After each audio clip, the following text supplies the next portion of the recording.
Happy Friday, everybody, and welcome to the NECC channel. My name is Bearlights, joined by Mr. Monkey Man. Hail Monkey Man himself here with me. It is playoff time here for the NECC Rocket League edition. Hail Monkey Man, how you doing tonight? You know what? It's Friday. I took a day off, which means I'm feeling pretty fresh, happy, and, you know, I had a lot of updates to a lot of my games. So I didn't get to play them, but I get to watch other people play them instead, which is about as good. Did that with my cousins when I was younger. Now I get to do it as an old man, and we get to see how these kids, these awesome players, these wonderful students are rounding out their week, their regular season, now into the quarterfinals of our first playoffs. Yeah, people like to watch people playing video games. It's crazy. I guess that's why the whole Twitch thing worked out for them. You know what I'm saying? We move over to the Champions Midwest Division here as we watch our first matchup. It'll be a number 1 seed facing off with number 8. So West Virginia is who I'm speaking of. West Virginia Blue. This team pretty outstanding, 7-0. That's pretty good, some would say. They're facing off with RMU Blue, who went 2-5, but still got their way through to the playoffs, so they'll have their shot regardless. Remember, it's a best of 5. Literally anything could happen here.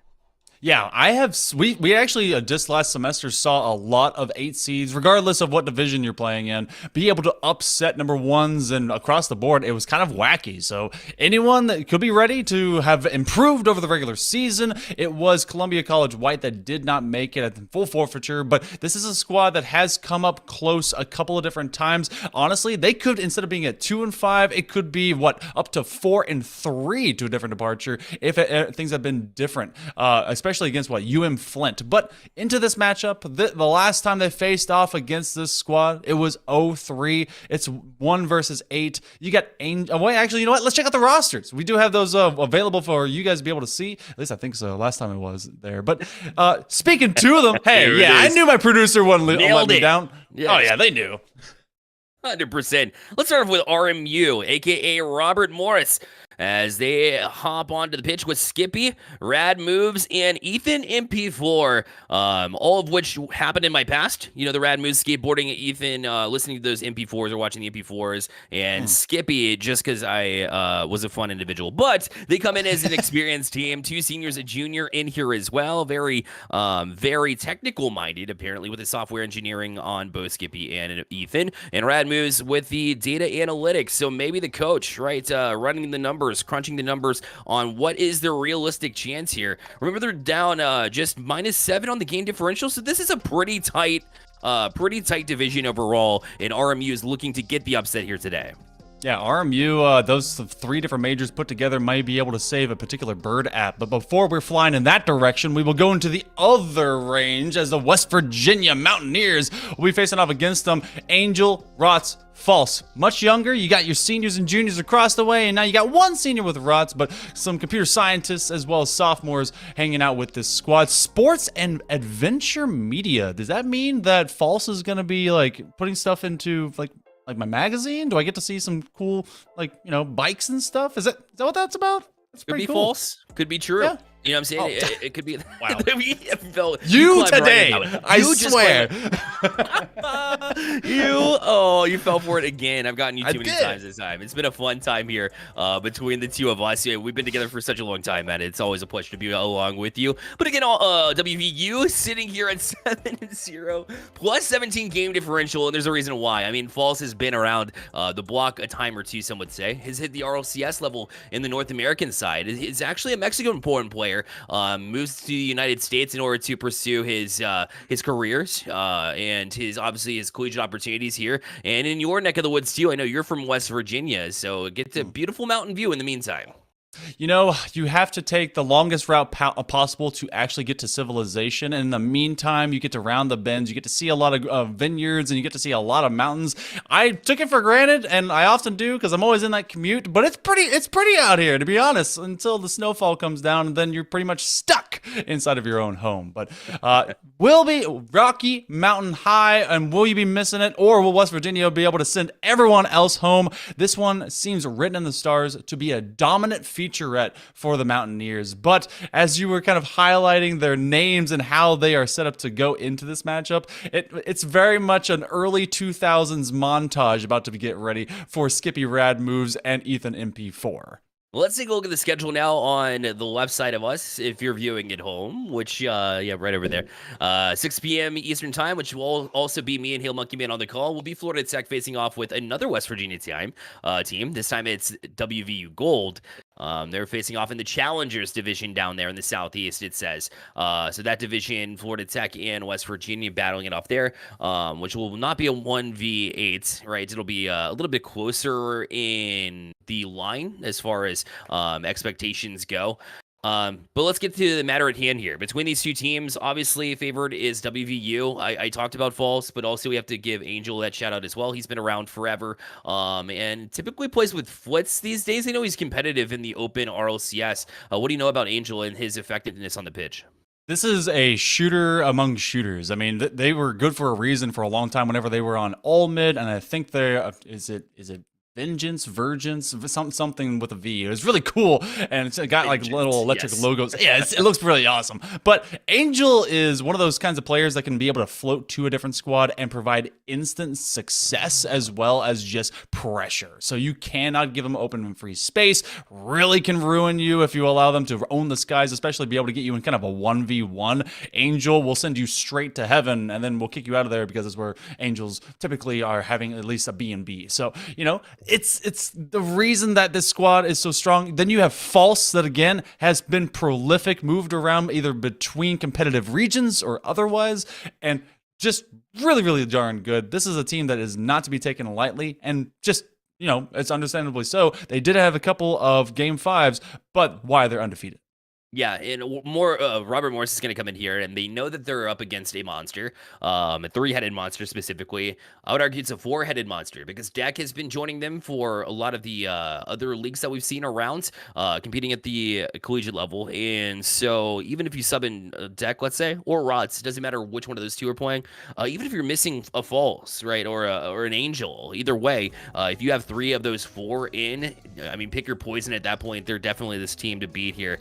And so kind of have to go over what is it that Robert Morris needs to do here, and that's just limit chances overall. You have to get in their heads. They're going to be more mechanically superior. I think they've accepted that as well. So got to get those demos bumps, get in their head any way that you possibly can.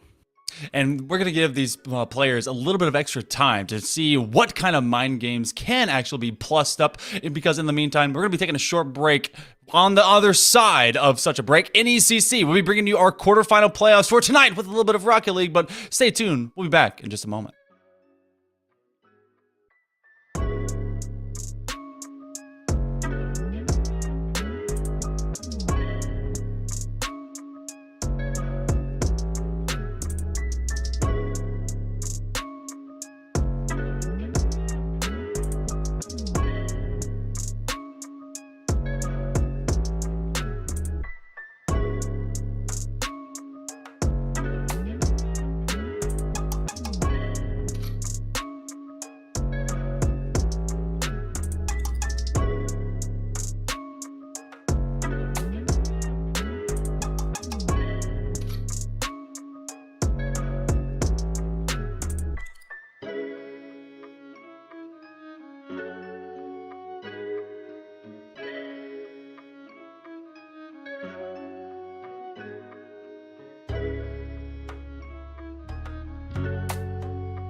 Welcome back to the NECC channel. It is game time now. Hail Monkey Man, like we said, West Virginia facing off with RMU Blue. If you're just joining us, WVU, aka West Virginia, up 2-0 in this series and looking to close out.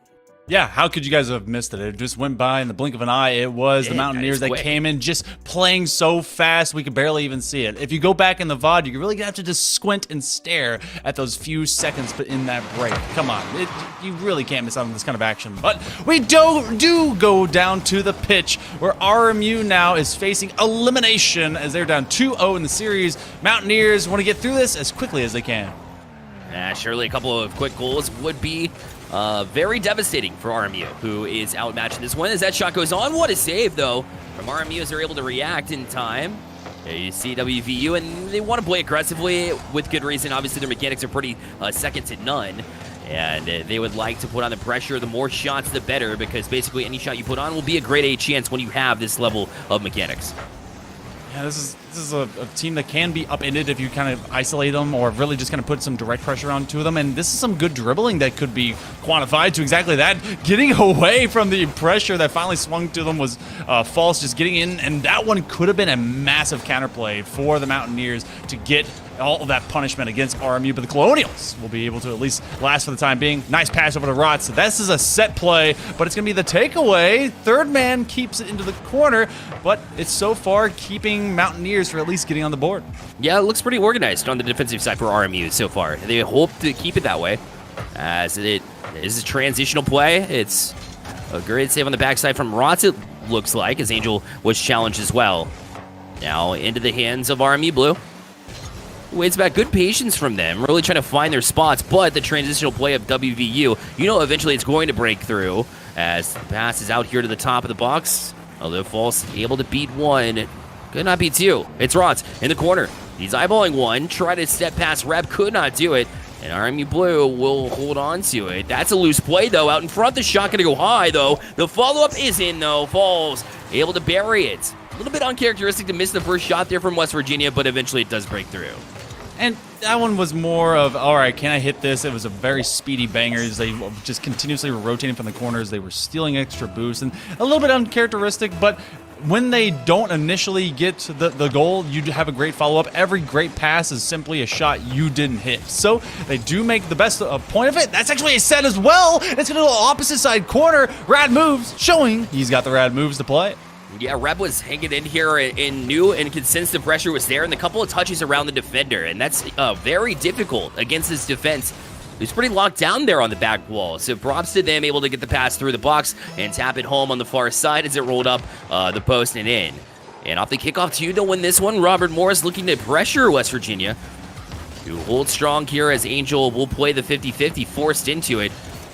But now they're kind of suffering, not a whole lot of boosts, but they do float it out. And Falls will try for the back wall. Trying to get a waterfall chance there, it's just not to be. Yeah, it was a little bit of a stretch. He saw that it was going up, and I thought that maybe they had enough boost to be able to go kind of outside the ball and take a more direct line shot, but instead they were adjusting for a more second approach. Ethan, listen to a song on their MP4, maybe one extra touch. That is a great pass, and that will break in.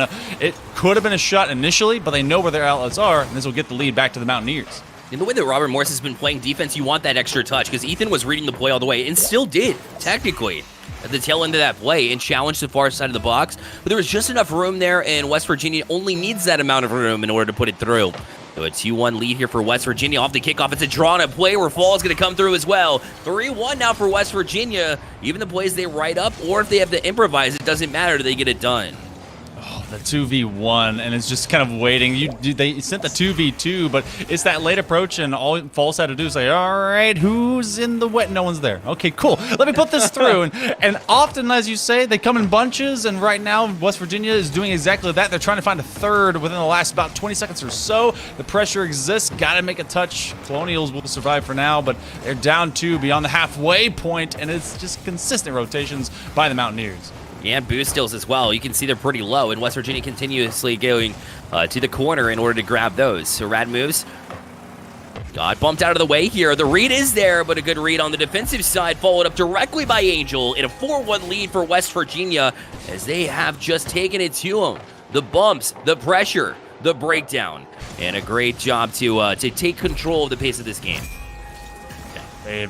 This was a great first minute. I mean, we truly got to see the first couple of games. Honestly, not at all. It was West Virginia just kind of speed running this matchup. This is truly a number 1 versus number 8 in terms of the standings of this Midwest division for champions, and it really feels like it. An extra shot coming forward, but RMU held on to a good first minute of play to limit the likes of West Virginia, and yet thereafter, you're seeing the experience that a lot of these players have been able to bring to their school, to their program, and to this team with the sub 100 seconds to go. They can be able to just kind of either create more or just hold on to this lead, and RMU really doesn't have many chances to break out.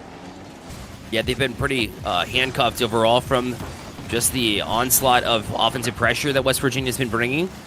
I would argue that they've done a good job with the team has broke through RLCS-wise. But other than that, I mean, you get your chances here and there. You've been hanging on the defensive side for a very extended period of time, and eventually it gets frustrating for the squad as you see this one float by, and basically nothing you can do except watch it head into your own nets and try to recover. Yeah, and this is RMU that, you get to go through an entire semester. You have to be able to work through a very tough division, and then ultimately you face off against, the best team in your division who has had a couple of scares. Apparently the entire state of Illinois is tough to get through, and they still took them down in Game 5s, but ultimately, with less than a minute to go, 5-1 could turn into a Brazil with the World Cup coming up. Maybe a little bit of feature on that end. Just prime themselves to get ready for it. Good prepped, ready to go. A little bit. They might be in Cutter, but they're still in good spirits nonetheless. Fall is able to collect that one. We'll get credited with that, as they've just taken it to him. Back wall from Angel. You thought maybe he'd come down and get a touch as well, but it wasn't even necessary here. So West Virginia not looking like one of those upset moments like we saw last semester. Looks like they're going to hold through and truly show why they are the number 1 seed. And they will get one back. If there's hope on the horizon, it has to start here, but this is simply out of a kickoff win. Oh, nice little fake out. Actually, is able to get a tire touch. And so they get two to make it a little more respectable of a venture, and so there will be no Brazil. Maybe the Barcelona stands around the corner, but if you're West Virginia, you take this one seriously. You put your opponent down, and you don't let them ever come out. And then we're going to have a safety net venture. We're going to be looking very quickly towards the semifinals, going in about 2 weeks from now. Good pass down, another great save, and yeah, you're right. West Virginia can start looking forward and see who they might face off against. Remember, it'll be the 4-5 seed that they'll go up, the winner of that matchup. So we're looking at MBU Spartans and Fisher College, who definitely is a pretty stacked roster overall. So, man, this is a pretty stacked Champions Midwest Division. RMU kind of got the bad end of that to this degree. Obviously, you want to do yourself favors by playing really well during the regular season, and unfortunately for them, those little tiny difference makers, those games where they lost by maybe one game, maybe even just by one goal, those come back to haunt you because you get the worst matchup possible here first. It is West Virginia who, number 1 seed, will pull through for RMU against RMU, and they will move on to round 2, the semifinals, which will take place next week.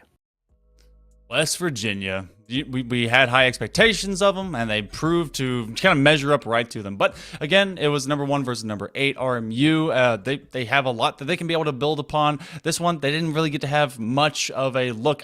Sometimes I enjoy double elimination brackets, not just because I like to give teams an extra chance, but it allows for an extra look, kind of retrospective look into yourselves. What can you do better? Because you start off in that first game, it's a best of 5. You have to be kind of good from the get-go, or else this kind of momentum is impossible to stop. And Mountaineers, they were downhill running on that mountain. They certainly were, and just carried the momentum throughout the rest of this series. So again, although we weren't able to see games 1 and 2, we were able to see what West Virginia, and kind of put together in our minds what West Virginia was able to do throughout the entirety of the series. So we can't speak to the entirety of it, but we imagined it was something pretty close, especially when I would argue that Robert Morris, as a number 8 seed, actually showed up and played really well. And there was moments where they could have broken through. I mean, I guess there's no other way that you get to the Champions Division, but love to see them in the effort that they put in. They've had a great season overall. Obviously, they wanted things to go a little bit differently, but we can't can't always have it that way. They'll have to wait till next semester to really try to put something together, and West Virginia moves on. So great job from them, and when we come back, it'll be more NECC Rocket League. Don't go anywhere. We'll be right back.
We welcome you back to the NECC network. Again, it's Hail Monkey Man alongside myself, Bearlight.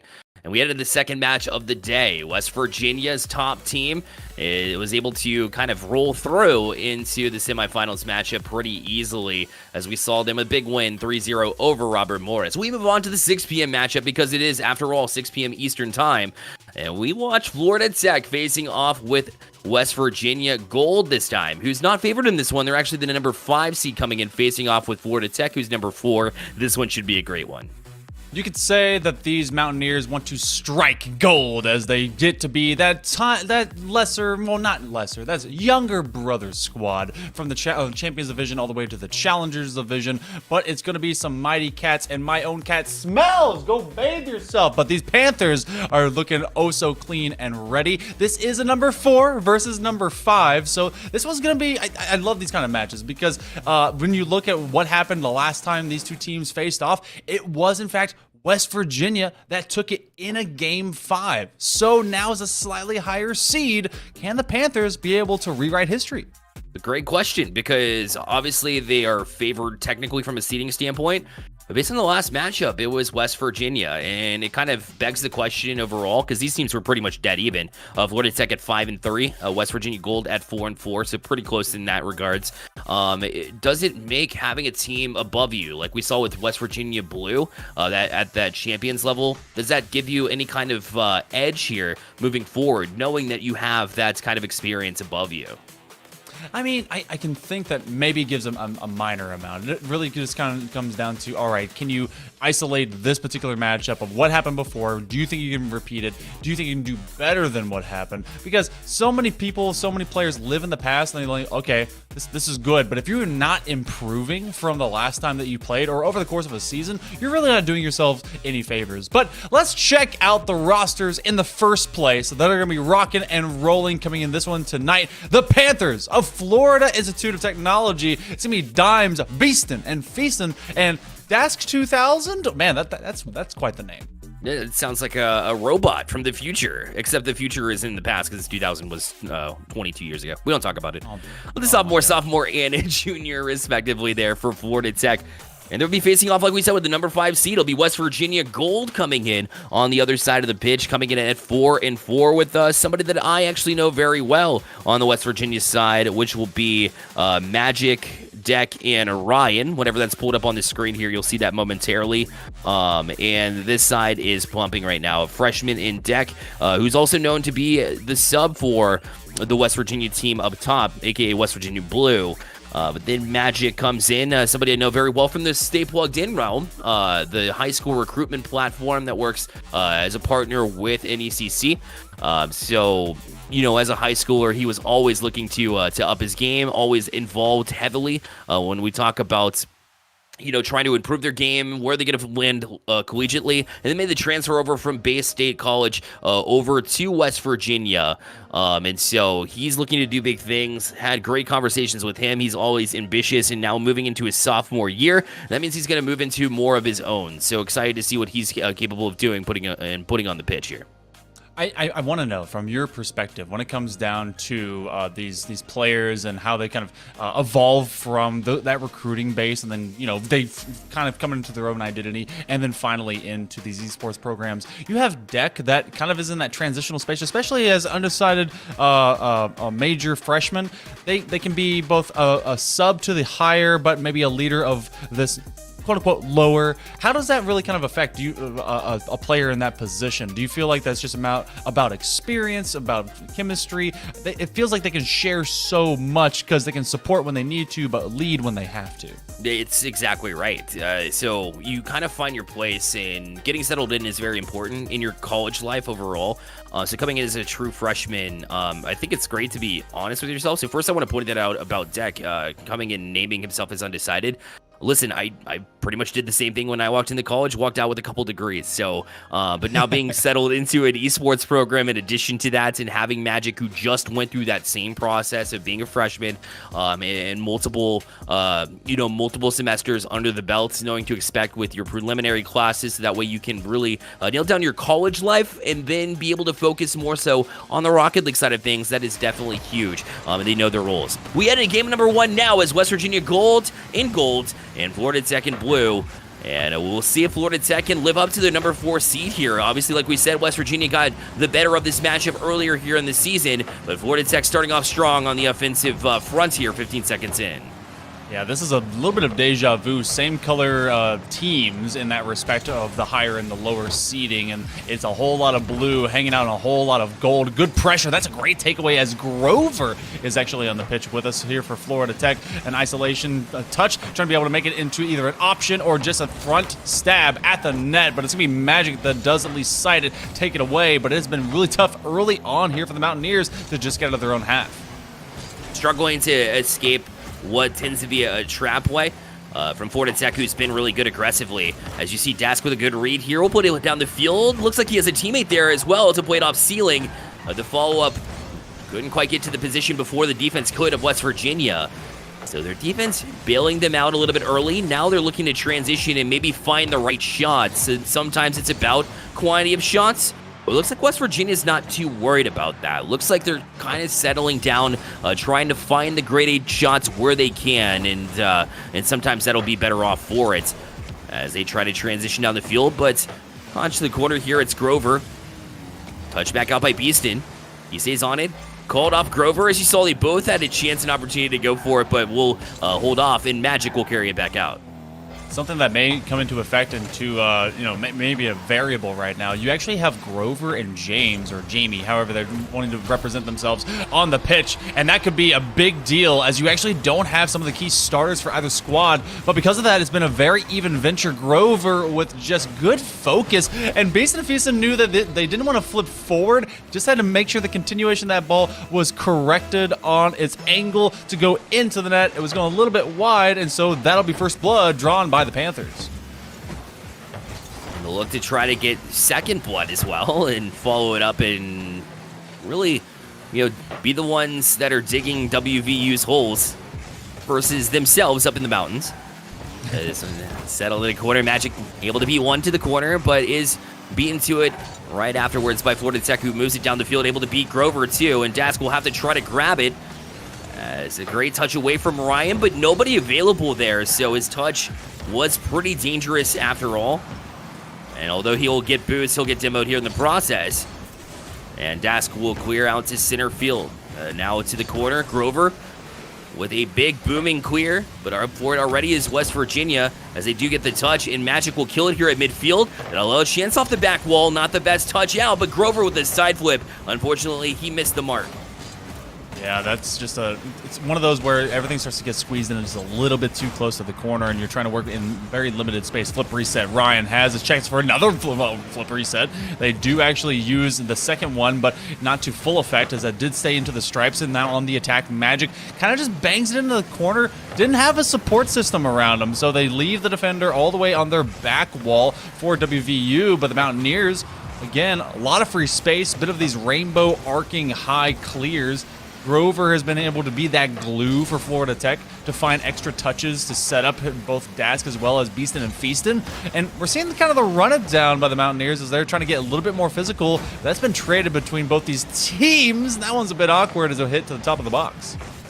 A magical catch. We'll try to go directly back up, and it's a good pass across. The shot will find its way through Orion. Able to even at one with just a minute 30 remaining. Yeah, this one, what turned it from an awkward venture, and Grover maybe helping out Magic, who just got that final piece to finally piece together a counterplay that happened so quickly, Bear. That one just manifested in all of a couple seconds. Yeah, it was very quick, and Magic was man on the spot, recognizing there was somebody in the midfield. Sometimes you'll see at this level of play a lot of a lot of holding off, trying to find a teammate, or just blind passes altogether. But now suddenly West Virginia feeling themselves. You see Jamie with another V, another dish, another assist here for West Virginia as they finally get their team play going here and now have a 2-1 lead because of it late in game number 1. If I'm to believe anything about these rosters, you do have Poppin' Panda, who is named James. So I'm going to assume Jamie is Poppin' Panda. We'll go with Jamie just because that's what they've decided to, be known and titled as into this lobby. But without Deck, this squad started a little bit slow. But again, like you just said, they are connecting with one another, and it took a little bit of extra time just to see what pace they had to play against Florida Tech. And on that forward attack, Dask is going to try and take up the task of going 2-on-1, and that's going to be Grover to the top shelf, tied late. And so Beastin able to set up for a team play here, and Dask was able to cause enough chaos there on the back wall where Jamie couldn't really get to it, and that shot was perfect when it found its way over. So Grover doing big things to get that goal to go and find that little bit of space to make it even. And off the kickoff, we knew this one was going to be close, a 4v5 or a number 4 versus a number 5, and it's been exactly that. Yeah, there's been no lack of execution between these two squads. Opening minute, a little bit short of it, but then the rest of it has been history, and it has been a lot of haymakers type punches to really make you gasp and look at your opponent and see what's coming up next. Well, it's gonna be Grover looking for a key shot. They do jump into it. The donuts will fly, and Florida Tech gets their lead back. I was saying that West Virginia were the ones that were looking for the perfect opportunity to strike. Well, they've had their aggression, but 2 goals on 2 shots. It's actually Grover who's been finding the right time and the right place to take this one directly back. So West Virginia grabbed a late lead. It seemed like the perfect time to grab that 2-1 lead, and then Florida Tech with 2 back-to-back here. And we're under 20 seconds now. And this one is Jamie will just try to chip it past Dask. No real intended target, but now it's left back into the hands of Ryan. He's up for this one, trying to get the touch, just a little bit over it. Grover had to make a big save. Otherwise, it would have been a desperation save by another member of Florida Tech, and they'll try to clear. Oh. Magic misses. The shot available, and Florida Tech will put it away. 4-2 now with 2 seconds left. Oh, Magic turned into a missile. He wanted this touch so badly, but did not adjust to where it was floating by. Inches too far to his left, viewer's right. And so with 2 seconds remaining, that one pretty much seals it. You had the moment for West Virginia to maybe have a chance at getting a late 0-second goal, but going up by 2, Florida Tech will punish the Mountaineers for their hubris. How dare they think they would be able to have one miracle run. Game number 1 goes over to the Panthers.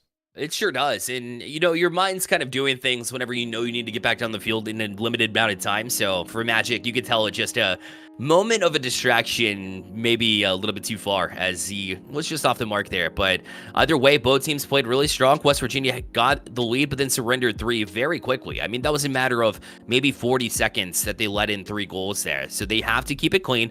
Remember, it was a 3-2 match when we saw these 2 match up in week 4.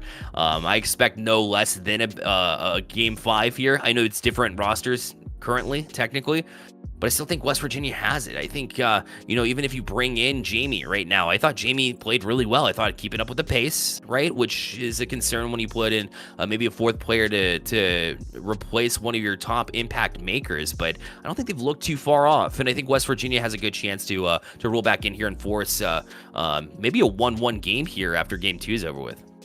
Yeah, there's actually a lot of ability for that to be able to happen. And something that's really cool as well, we talk about students and players at all different levels as well as their experience in school. Both of the players that are playing into this one, of Grover and Poppin' Panda, both grad students. So they're showcasing that, at that ripe old retirement age of maybe 24, that you can still play video games. So we go to game number 2. The old men are going to show us how it works. If I retired 8 years ago, why am I still working then? You retire from one thing and you go to the next career, right? That's how it you're works. right. Yeah, sure. Definitely. 100%. Oh, it was 7 years ago, technically, that I stopped my Rocket League competition attempts. So, for what it's worth, it was pretty good at the time. But shot going to be first, taken by West Virginia.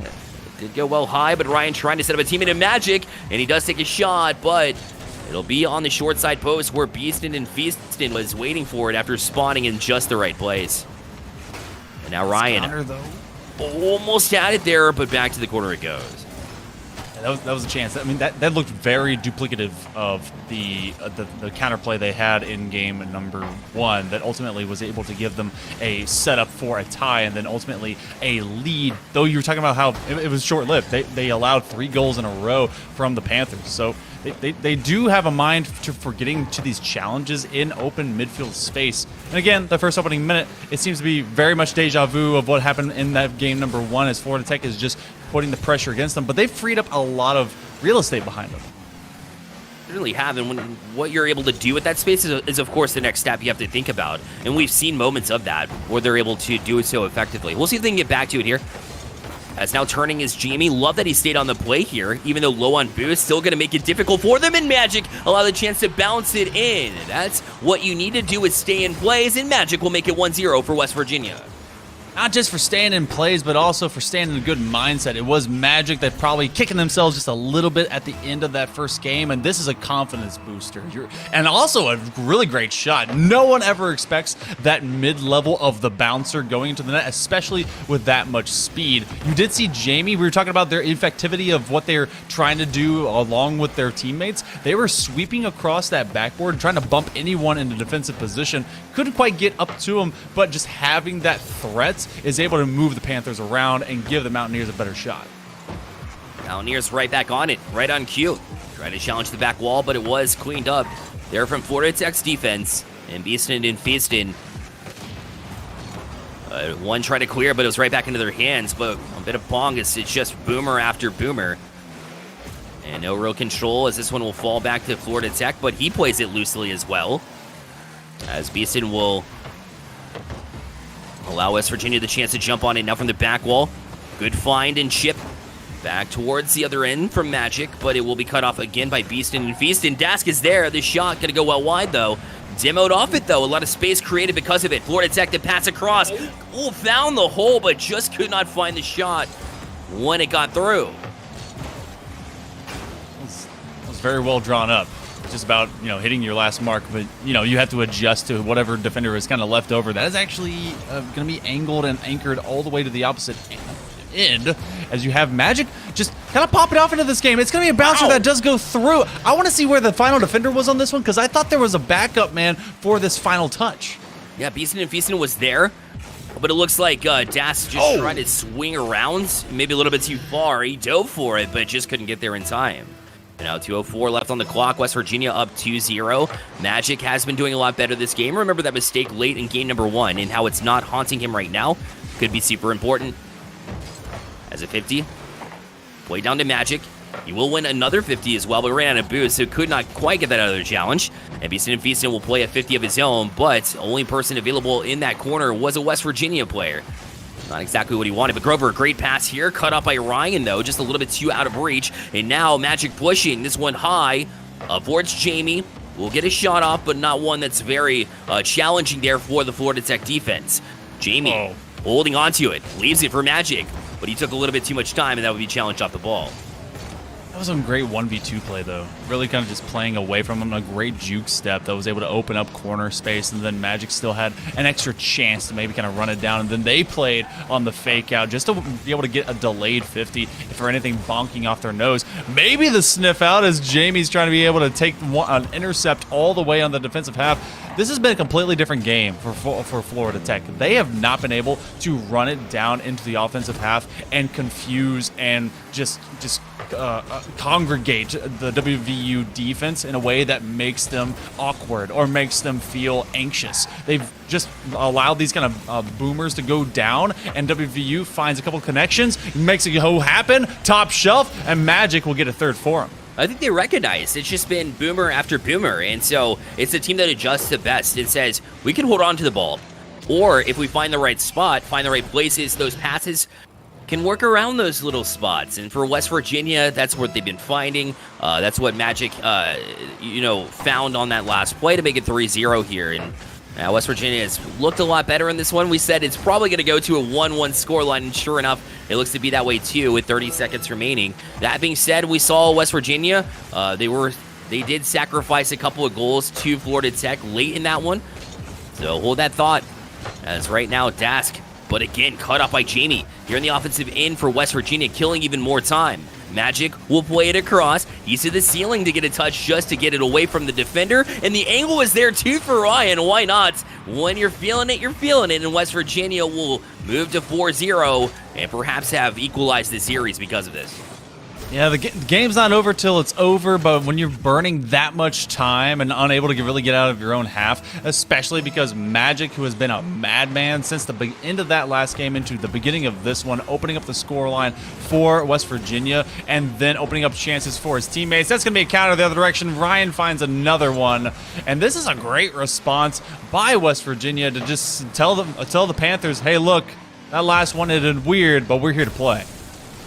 Yeah, and when you set the pace from the get-go and you have a lead early, that definitely helps. It's interesting to me because Florida Tech got the first goal, West Virginia 2 in a row, and then gave up and surrendered 3. So a bit weird, right? Because when you give up goals, you give them up in bunches. But if you're going to shut out the other team, then you're looking pretty good because of it. So I don't know who that really who the advantage goes to after 2. Obviously, it seems that it would be the obvious answer would be West Virginia with their 5-0 win, and more recency bias would show that's the case. But when we talk about a close series, we talk about close games. And, you know, out of the 2 games, the closest one went in favor of Florida Tech. So I don't know what to make of it. I still think it's going to be close. I think for Florida Tech, they're going to do the same thing as West Virginia last game. They're going to just brush it off their shoulders, come back even stronger. Yeah, and that's what you need to do. You can flatline this entire thing. Like, all right, look, we each got a game. We're now at game and series speed, especially playoff speed, which you have to be just ready for. You can't lose your first game, say, all right, we're down in the dumps and we're never going to come back. The pit of misery invites all, but you have to be able to resist and overcome it. And so did West Virginia. I mean, maybe they also lean back. I don't know if they got their own little esports facility, but maybe the boys from the Blue Squad came over and said, hey, don't let them do that to us. You're wearing our school colors. You got a brand on you. You're a Mountaineer. Get in there and go play. And, you know, I mean, you were telling me a little bit in the green room, Magic, being able to see them really kind of come up from their mistake at the end of the game and kind of in that stress situation, and then be able to find that confidence builder, and they were boosted with it through the entirety of game number 2. So it looks like they can really build behind that. That's what you hope to do. But it goes back to, what are you prepared to do in this exact series? And for West Virginia, they felt pretty good about the last one. Ryan not feeling good about missing that boost, especially for everybody to see here on stream, but he'll grow back and recover from that. We'll float out to the box where Jamie's waiting for it. A good cut, holds it back down. Not going to go a little bit wide, but the follow-up is available, and it's Magic finding the back of the net and making it 1-0 here for West Virginia. Oh, whoa, it's Magic. No one gets that reference. But you know, they're able to make it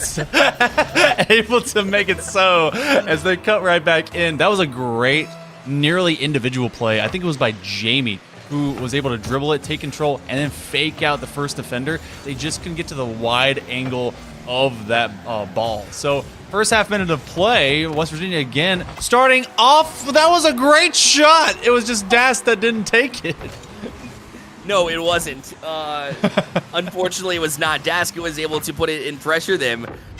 And maybe try that on the other side. You see the chat blowing up too here. I don't know if you can see that on stream, but they're saying peek, peek. Oh my goodness. What a shot. Sheesh, says Magic. A quote of his, not mine. Okay, I'm not that cringe, I promise. But Magic, try to hold on, does get a touch away from his own net. Will collect his thoughts and try to move that out of their minds. Obviously, having a good spirit about it is step 1. Yeah, and I think the likes of the entire lobby all talking about it at the same time, they all knew, all right, that was pretty good. Just, you know, send it the other direction. That's fine. So they're going to have a good time with the rest of their squads about that as well. That's why you got teammates and you got a whole program that can be able to support each other. But also even better sportsmanship across the board. Grover with some fantastic moves to keep this ball control as they move from end to end, but no dice to get that one more threatening on the box. Jamie has an incidental touch that did come off of a would-be opponent, but it now kind of buries itself into these lateral edges, and WVU has been in a more elongated defensive positions. This is something we were missing from Florida Tech and the pressure in the previous game. because they were on their heels, and that constant pressure from West Virginia was really striking. And it wasn't that it was just shot after shot, it was more so passing that really dissected the defense of Florida Tech, and it's been a little bit different. This one will roll its way up and in, so West Virginia back on top 2-1 as Jamie read the corner, the defense did not. And Jamie was kind of just let to do what they wanted. They kind of chipped that off the sidewall, which is one of those just self-sets. And, I mean, you can be able to turn that into a passing play, but I was surprised that the initial missed, and then Beastin and Feastin was told to stay down. They were called off because there was a lot of confidence in the next player stepping up, and no one, it was just an unforced error. So Jamie makes the best of it, and we're now 2 minutes in here into game number 3. Now, you made a good point and note before, this is kind of deja vu, but also games that play close, at least so far, play into Florida Tech's favor. They have, and look at them go back to the wall. Back wall, Beastin and Feastin just a little bit off on that chance, though. So they have the right ideas. Obviously, it's about execution. And Jamie will win that 50-50. That one was rolling back. Could have done the whole roll up the side of the net and roll in. So they didn't want to take any chances. So Florida Tech's defense came through, got the touch last second out. Jamie somehow won that 50-50. Looked like he was beat dead to rights, but he stuck with it. And tried to pull it back down, but Grover's all over this one too, surfing his way towards the other end, trying to get a flick up, but none really effectively. And now backing off is the Florida Tech defense. Finally, one comes in to challenge. It'll be enough to force their hands here in the corner, but Magic with a good 50-50 out, and now already up on the other end. It's Jamie the shot there, but a good save from Florida Tech's defense again. And this is just some great counterplay that's been developed for the West Virginia Mountaineers, and they're trying to now make sure that Florida Tech doesn't develop anything more. They had kind of that first and second, third pressure out in this pitch, but then when it came to that latter third, it was so brief. They had an extension of their offense, but it didn't come away with any points. And now with less than 100 seconds to go, West Virginia is taking the best of that situation and trying to continue moving it downfield. Panthers, that's actually them trying to be able to answer to Magic with their combination on that play. Jamie has been an absolute nuisance with their ball control. Pre-flip, can't quite connect. Kind of fooled over there as Grover was trying to defend that backside, but wasn't able to. Allowed the chance and just missed on the shot. That's back down the field, though. This will be off the ceiling, but it didn't affect it too much, so Magic was able to play it off the back wall. Up for it at midfield is Grover. He's got one. The touch from Dask will find its way to Beastin, but eventually, as it was a little bit, it eluded him just a bit, just enough to throw him off and try to regroup. Timbo here at mid. Beastin able to get it past him, the 50. Can they recover? They can't. Florida Tech able to even it here. It wasn't pretty, but it'll do with 50 seconds remaining. It's about winning. The W has to get onto the scoreboard, and that's all that matters. One great challenge. They used the fat side of that Fennec to be able to get that rollover, and it was about timing on the challenge. They get up on top of their hood just as the ball was coming over and use it as a level to pinch and ramp that ball. So it goes where the defenders weren't expecting it to. Just absolute wins on that challenge. A massive flick to get some airspace, but it's Magic that's going to take advantage. Oh, and they get their own challenge, but it's picked up by Beastin and Feastin. And can Florida Tech do the same thing? Remember, it was 2 goals back-to-back late in it to overtake it in game number 1. West Virginia trying to shake off the thought of that, as now Grover holding on to it. Did not get the touch, though. He'll have to regroup. Beastin and Feastin eludes one, but called off it. Ryan just going to clear down the field as Florida Tech playing very aggressively, pulled way out of position forward, and West Virginia has a chance. Magic goes up 1. Oh, it's Grover back on it, but Jamie going to collect. He'll have one more shot for West Virginia. The shot's taken. Ryan trying to keep it there. Now Grover the other way. He's got it in the air, trying to kill it, but Ryan will keep it alive, but can't do it for any longer. We have ourselves overtime. That was a smart play by Beastin and Feastin to not be involved in that latter play. They wanted to make sure that thing did die. They saw it going towards the grass, and they didn't want to bonk it off the wall and maybe keep it alive for the Mountaineers in late term 0-second time. So we go to OT, and it's going to be golden glove, golden goal situation to get to match points. West Virginia on the press. That's a great play to be able to pass it out, but it will be found and shut down by the grad student in Grover, and yet the rotation continues on with 30 seconds now elapsed here in overtime. And now Beastin and Feastin, Jamie forced with the backflip here. Did get the 100 business spawn just in time, as you didn't even see it on your screen, but it does count as you saw it in his boost tank. Magic allowed plenty of space this shot, although it will challenge Dask. It was only temporary. Now the demo taking Beaston and Feaston off it. Making Florida Tech think once or twice as Magic will carry it up. Beaston and Feaston able to spawn in time. Will look to settle down as West Virginia continues this midfield presence, but they backed off just a little bit here. Ryan able to get it to Magic. He's got plenty of space. Top side, try to get the 50. It will play back down to a teammate, but the shot will go well wide, and Florida Tech will take over from here.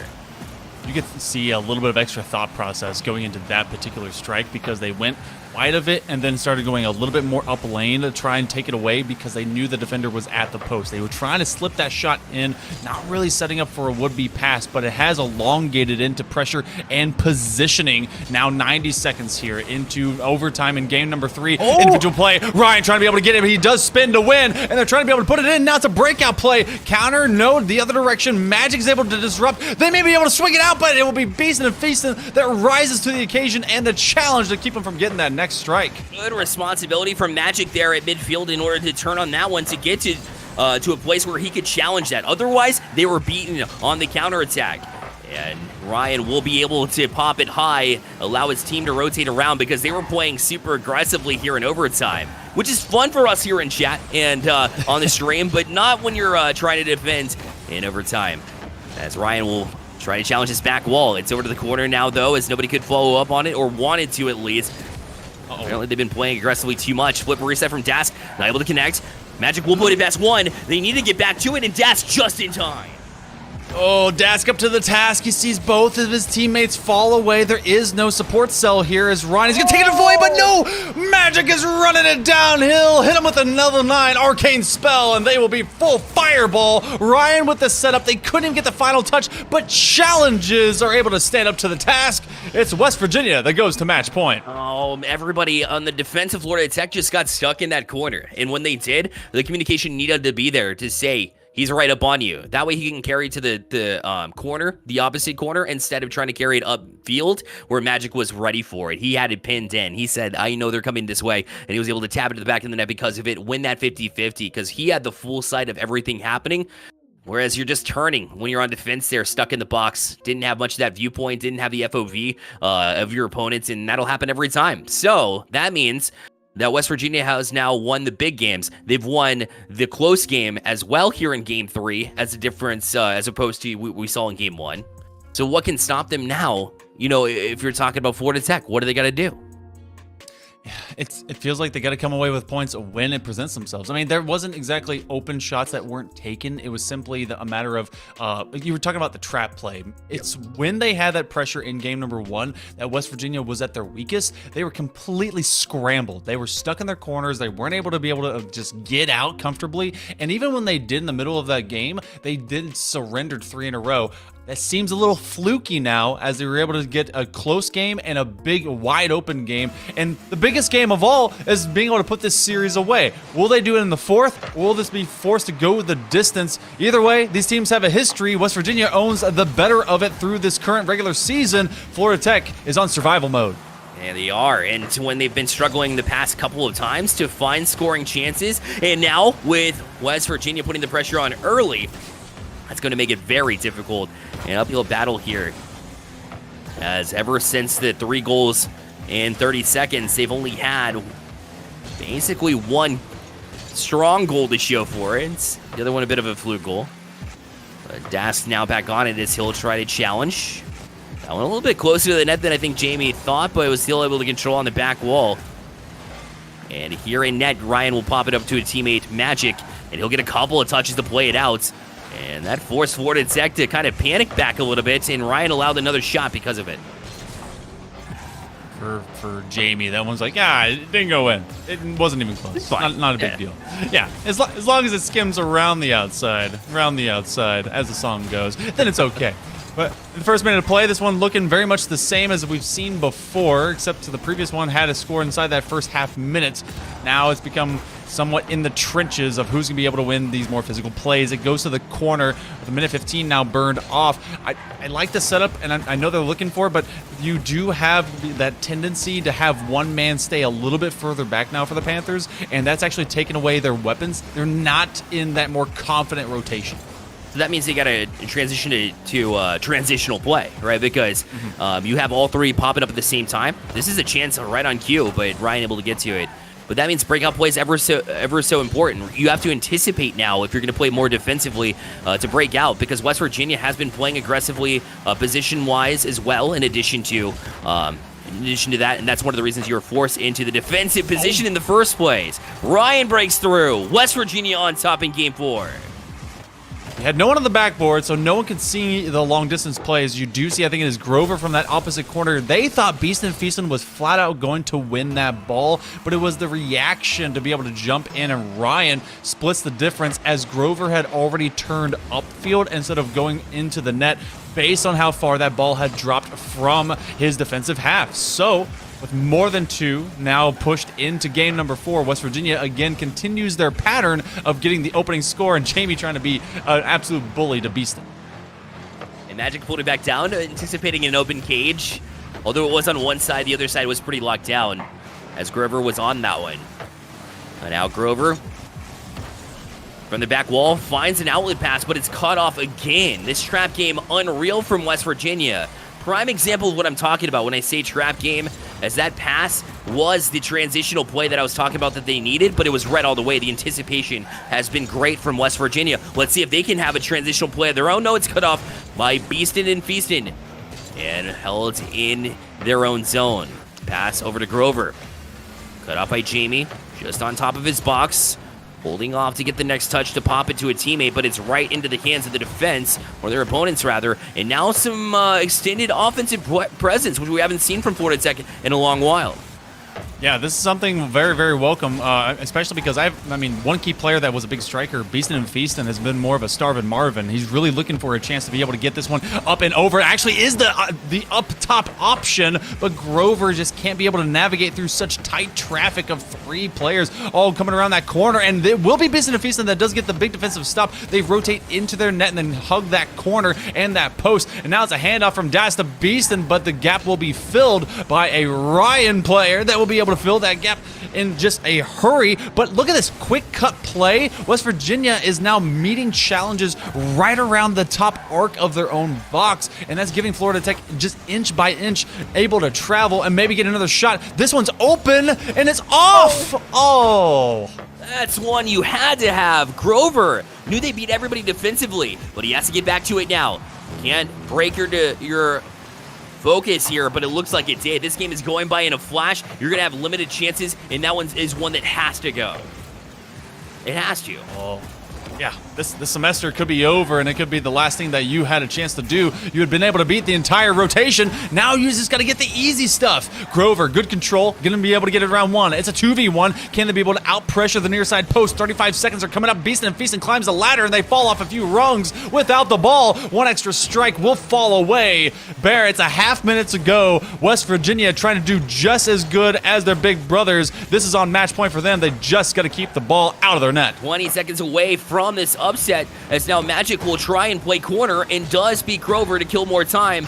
They have to be careful as the rotations are still strong. Looking to push forward. Beastin' and Feastin' holds off. Jamie chased down to the corner by Beastin' and Feastin'. Will try to get that touch. It does get past 1. Everybody too far forward for Florida Tech. Magic going to be challenged here from Das to keep it alive. He does kill it. And West Virginia Gold has pulled it off in a 3-1 fashion. And they'll be moving on to the semifinals. Almost heaven, West Virginia. They win it at the champions level. They win it at the challenger level. Blue and gold looking so bright. In tonight's fight, it was a 3-0 in the first match and a 3-1 here in the challenger division. They're able to have that number 4 seed drop, and they will take a position one better than they did over them whenever they face off in the regular season. So this is a squad in Florida Tech that looked like they had some chances, and they obviously have one that when they go back and look at the film, they're gonna be kicking themselves. I feel like there was actually a communicated just put off. They said, hey, let me get this shot. It's clean, it's clear, I can get it. And they let it go, and the rip just missed. That's something you cannot hang on to forever. That's a coaching moment, and that's going to be the players that will have to look to better days with that. Yeah, big learning moment for sure for that squad. But They'll look forward to try to make adjustments for next semester. Unfortunately for them, it has been cut short. But for West Virginia Gold, they're able to go and challenge the winner of Arkansas facing off with ECU Gold. So Arkansas, the #1 seed.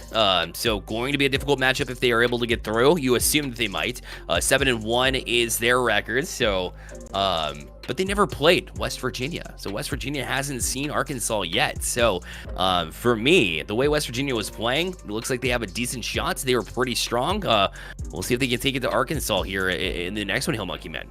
Yeah, that one's set to be a banger of a matchup, but we're not done here tonight with some of our other matchups. To our viewers left, I believe my fingers are pointing the right way. Yes, they are. We actually have Lebanon Valley Team 0 versus the Eastern Eagles. Can this matchup provide even more entertainment, as this is going to be coming out of the Emergence Appalachia Division, a #2 versus #7 seed. It's set to be a banger there, Bear.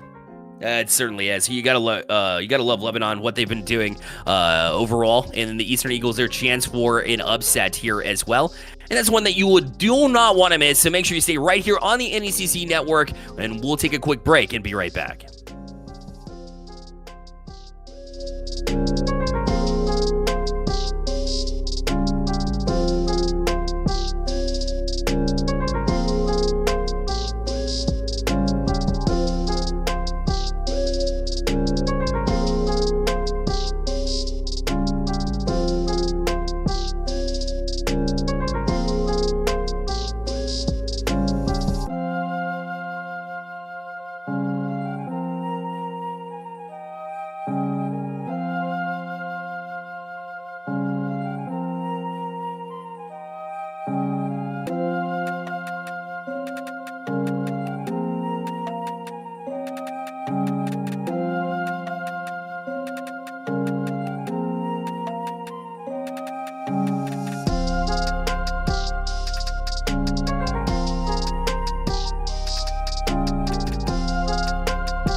Hello and welcome, Rocket League fans. We are here. We are live. Little NECC playoff action coming at you. Rocket League here on the day. I'm FBI Tugboat. I'm here with my man Pyro J. Pyro, how are we doing?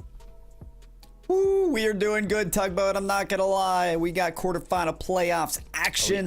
Oh, yes. And I am stoked for it. Not gonna lie. Emergence Appalachia is our division conference today. We got Lebanon Valley Team 0 and the Eastern Eagles. But Tugboat, my knowledge is that we've had a lot of playoffs action here at NECC. Yes. All the conferences, all the divisions, all the fun.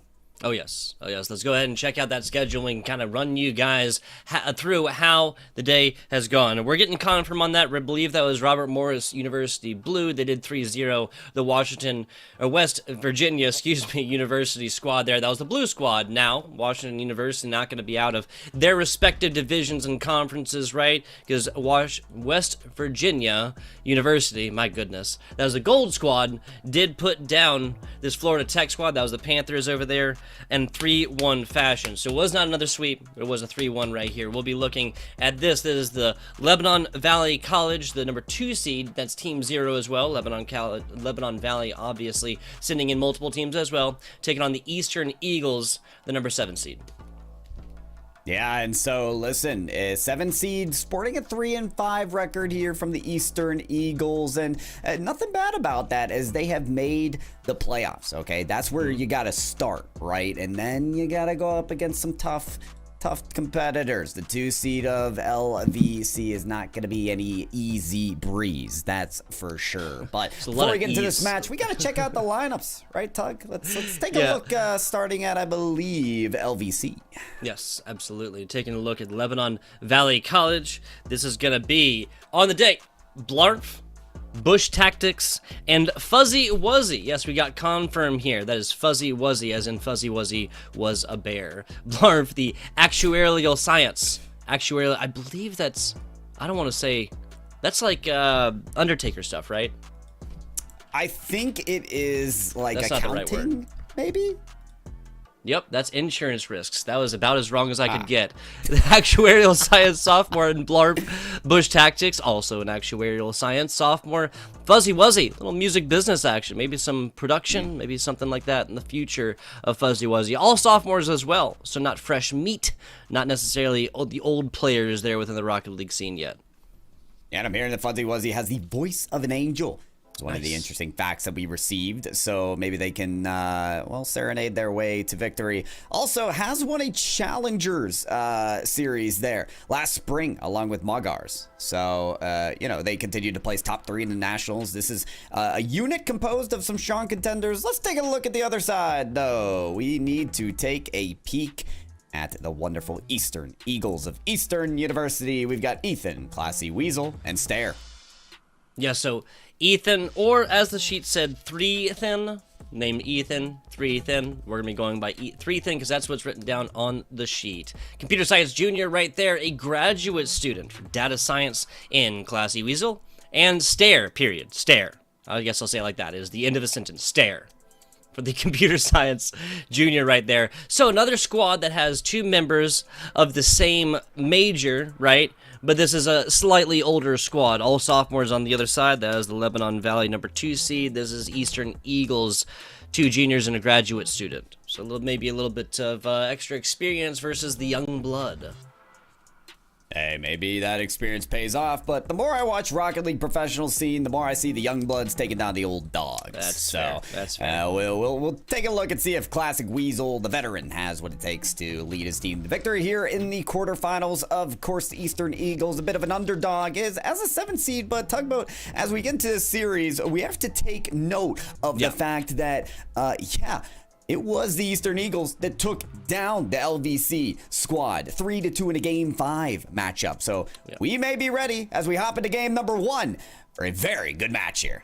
Yeah, so this is obviously like a very interesting narrative right here. There's plenty of teams that these two have fought.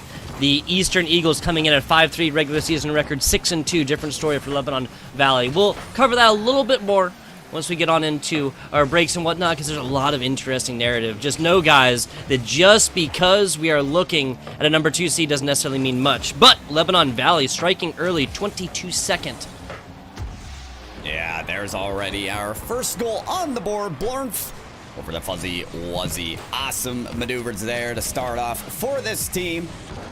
And apparently it is Nerfa on the Eastern Eagles there, folks. So that is the new third actually coming in for that team.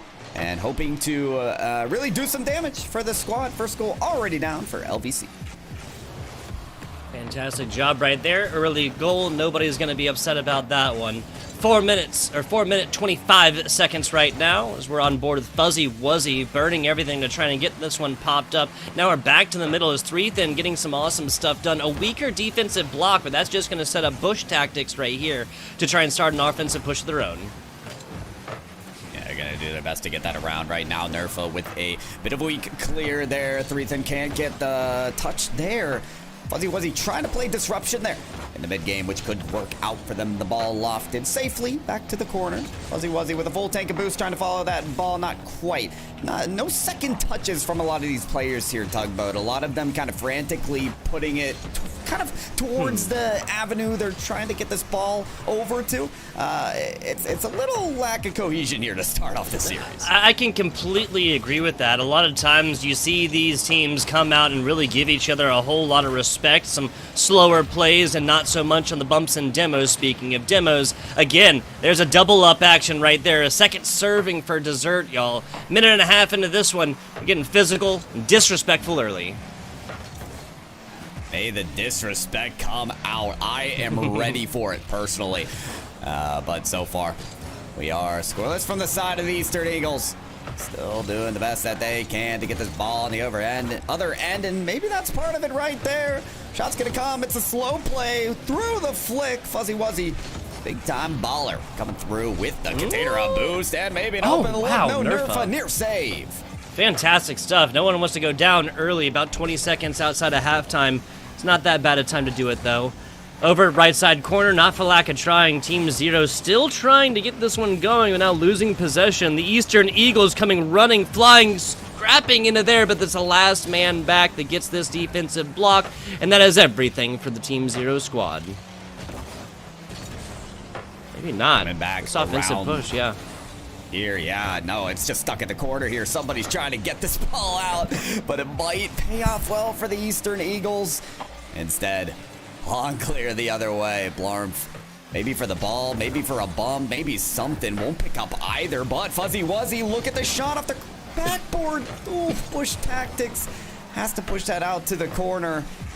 And LVC, man, hey, they're getting close to this second try. You can tell there are some weary moments here for the Eastern Eagles, but 2 minutes left in this game, and holding LVC to just one goal, I'd say, is a bit of an accomplishment still. Yeah, again, number 2 seed facing against the number 7 seed, Fuzzy Wuzzy, the only one right now that has gotten a goal in and only 2 shots. Looking at the Eastern Eagles, though, we have a massive disparage in shots attempted. That is indicative of a massive disparage in total time of possession. Too high there for Nerfa. Threethin trying something else. Third player back, and it gets blocked.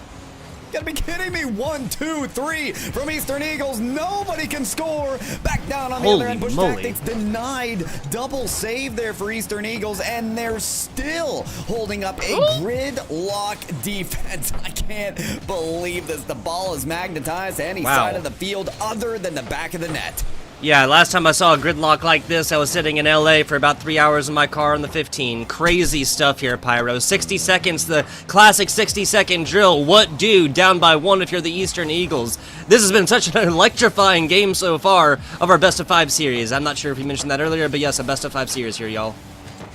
And that's the best thing about Rocket League, great save by Bush Tactics, is that the game can be 1-0 and it can still be ridiculous. Yes. The tempo of the game has not slowed down for the fast pace and maybe only increasing here. Shot's gonna be a miss. Bush Tactics didn't even need the save. It's a misconnection. It's a team bump. Fuzzy Wuzzy takes advantage of the chaos from Eastern Eagles. The most unfortunate thing of all of this was that every member of the defense here got a handle onto this one, or had an honest shot. Classy Weasel instead opting for boost. Other 2 players kind of getting tripped up over their own 2 axles?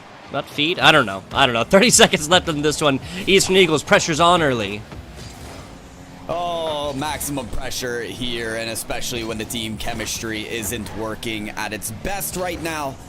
LVC Team 0. May just be 2 goals, but to pose a shutout against your competitors, especially the competitors that you lost to in your last meeting, is going to be a massive a show out here. So game number 1, no matter where this ball lands, is going to be in favor of LVC for this best of 5 quarterfinals. Yeah, so taking a look at stats right here, this is kind of what I was approaching earlier, Pyro. We're looking at 11 total shots for the Eastern Eagles, right? Only 7 on either side for this Lebanon Valley College squad. And what that tells me is that the Eastern Eagles had plenty of opportunity. It was just about capitalizing upon it at that point. Putting in 2 on 7 is not bad, and then you move on, right? Like the eyes move on a little bit more. Then you look at 9 total saves distributed almost as evenly as you possibly could for this LVC squad. Fuzzy Wuzzy with 4, Blarnf with 3, Bush Tactics with 2. Now, Blarnf, I gotta say, it sounds like a swear word that a child makes up, right? It's such an interesting word, Blarnf. It's not often that you have like the N next to an F sound, right? Blarnf. Yeah, the amalgamation of letters is really a startling one, but maybe that's the shock factor that these players of this team have right now. Okay, they kind of have to surprise their opponents after losing to them in Game 5 in the last meeting. That was many weeks ago. Yeah, that's true. But I feel like in those players' minds, it's still very fresh. It's a rematch that was almost by fate supposed to happen. So I'm glad these teams get the chance to go. I just worry for the Eastern Eagles right now, Tugboat, because that game felt like who can stand the pressure the best. Who's going to minimize mistakes and capitalize on their opponents' mistakes as well. Eastern Eagles not the team to do that in Game 2. They'll be the ones to try and turn the tide. And I gotta say, not trying to be too negative here, but I feel like the Eastern Eagles should be happy that this one was only a 2-0 game. Nothing worse than pitching a shutout, like you said, and very early yet again, Lebanon Valley strikes first. Oh boy, okay, this was not the look that Eastern Eagles wanted here, and listen, it's kind of tough when Blarnf is slotting shots like that, but at the same time, the defense, the security, the rotations, and just the overall cohesion of this unit has to improve right now for Eastern Eagles, whether they're in the slog of a 3-minute shot fest and save fest or the beginning of a kickoff.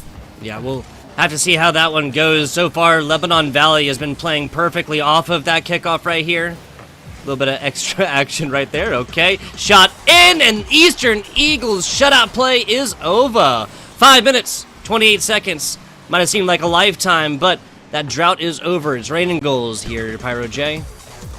Ooh, it's gotta feel good to be on the board, Tugboat. Eastern Eagles don't have to look at a 0 any longer. And I gotta say, even from history of competing in some amateur leagues, when you're playing in a playoff match like this, just getting that first goal is so securing. It's such a reassuring feeling. It instills confidence in your squad to say, oh yeah, no, we can combat against this squad. So the first of what I think could be many, Tugboat, for Eastern Eagles. Yeah, these Eagles can fly high. Is just about getting it done playing that Rocket League on the day. Got the skills to pay the bills. We'll just have to see it all the way through to the end. 1 minute into this one, we are tied up, which is so good to say if you're an Eastern Eagles fan after a shutout game number 1. Shot over and inside. Nerfa and the Eastern Eagles take the lead for the first time in this series. We didn't even think Nerfa was going to be a starter today. And look at the role that they have played here today. The pass out from Classy Weasel. What did I tell you, Tug? They scored that first one. Now they're on a roll. Yeah, that's going to be 1 shot, 1 goal there for Nerfa. It was not credited with the assist, but was integral into making the first Eastern Eagles shot. Eastern Eagles just need to hold on right here, put up a couple more shots, and maintain possession. This game, too, might be a tying factor. Threethin over the top rope right now. Fuzzy Wuzzy tries to get to this one. A double up on defense, and nobody can even get a touch. Feels bad, man, for Lebanon Valley College. Oh, boy. Yeah, this old Blarnf, right?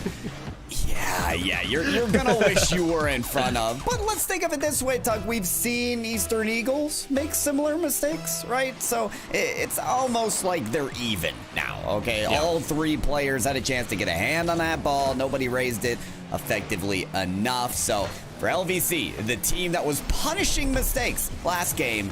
Not quite the same role this time around. Oh, almost a quadruple up, right? Or triple up, I guess. 3 up there for the Eastern Eagles. Whatever woes they had, coordinating, communicating, whatever it was, those woes are over. 3 minutes left in this one after we see Classy Weasel not collide with his teammate. He was helping his movement and his projection. Yes. Very, very tactical, strategic. Yes. That one was in the playbooks, no doubt about it, Nerfa. Picking up the container of boost there. Eastern Eagles, they're feeling good with this lead. It is a 3-goal streak right here. Obviously, they want to advance that, but at the same time, they've limited the scoring of LVC Team Zero quite well. If they can continue just that, which might be hard as Bush Tactics putting this ball center field. Demolition there, 3v2. Advantage for LVC. Kicking it over to the wall. Nerfa. Oh, wow. Perfect respawn is going to be able to clear that out. Yeah. What a skillful respawn picking that side, right? No, but seriously, that right there, clip it and chip it, people. That is exactly why at these higher levels of Rocket League, sometimes it is actually not beneficial to go forth and take those demos. You're putting a player in a position on their own side with 34 boost in pocket, which they may not have had otherwise. They may have been caught looking on the other side. Example right there. 2 minutes left in this. LVC looking to strike back on this, but this is the Eastern Eagles, the 1+ insurance. Yeah, here we go. Final 2 minutes. Bush Tactic. Uh-oh. That ball going Holy right moly. in the hands of Classy Weasel. Talk about right place, right time, the prediction, and the execution from Classy Weasel. Yeah, so this is going to be a squad that I'm not sure if Lebanon Valley just didn't show this off the aerial prowess in game number 1, but it seems like there's a couple of Eastern Eagles shots now that have just been like unwilling to even try to block from the Eastern Eagles, and it only happens when they're incredibly vertical and off the ground and whatnot. I hope we're not watching a difference in the aerial acrobatic capability, we'll say. I mean, we could be, and it could also flip-flop, right, Tugboat? I mean, Oh, yeah. These teams, when they competed against each other, went to game 5. I wouldn't be surprised if it was more of a seesaw series where, you know, obviously we had LVC shutting out Eastern Eagles. We go to game 2, and they're outscoring them tremendously. Ooh. That one was close, though. LVC Team Zero, they don't want this tremendous deficit. They do have to work at a 3-goal deficit, though, in the final minute. That's going to be tough. Saw 2 down in game number 1 at this point with that 60 seconds left right here. I'll see 3 down, and if LVC can do anything for it, would not be surprised if this game finishes 5-1 or so, because soon LVC will be dedicating everything into offense, because why not? You lose by 3, you lose by 10, you lose by 1, it is all the same here, brother. Is indeed. L's and L, 40 seconds. Can LVC get back on the board along clear? Could certainly help them as Blarmf, third of a tank, but picks up a full one as he fuels up and sends it back around. Classy Weasel again, predicting the effort. Okay, Threethan maybe wanted a touch there. Oh, he gets the touch on the defender, but there's final reinforcements from LVC Team Zero. They're able to weather the attack from Eastern Eagles, but it all feels for naught. Yeah, so 10 seconds left on here. LVC mostly playing for pride as the quantifiable resource that is time is now no longer enough with which to tie this back up. Volleyball situation, just a second. 0-0's on the clock. This ball touches ground, and that's it. Eastern University comes flying back, striking back, clawing back, because Eagles do have claws, at a 5-1 scoreline in game, or no, 4-1 scoreline, right?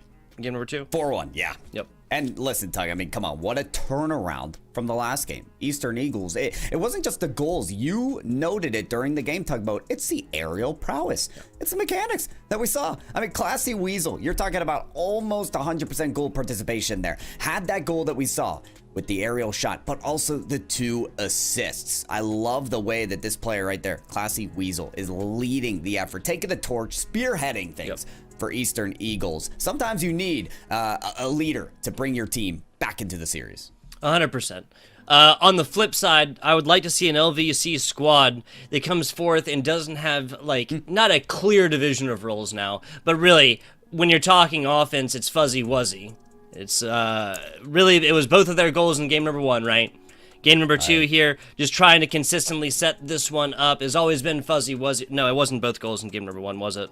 One of them was fuzzy-wuzzy. It was, yeah. Was it? I could have... Was it fuzzy-wuzzy in game 1? I'm having too much fun with the names here.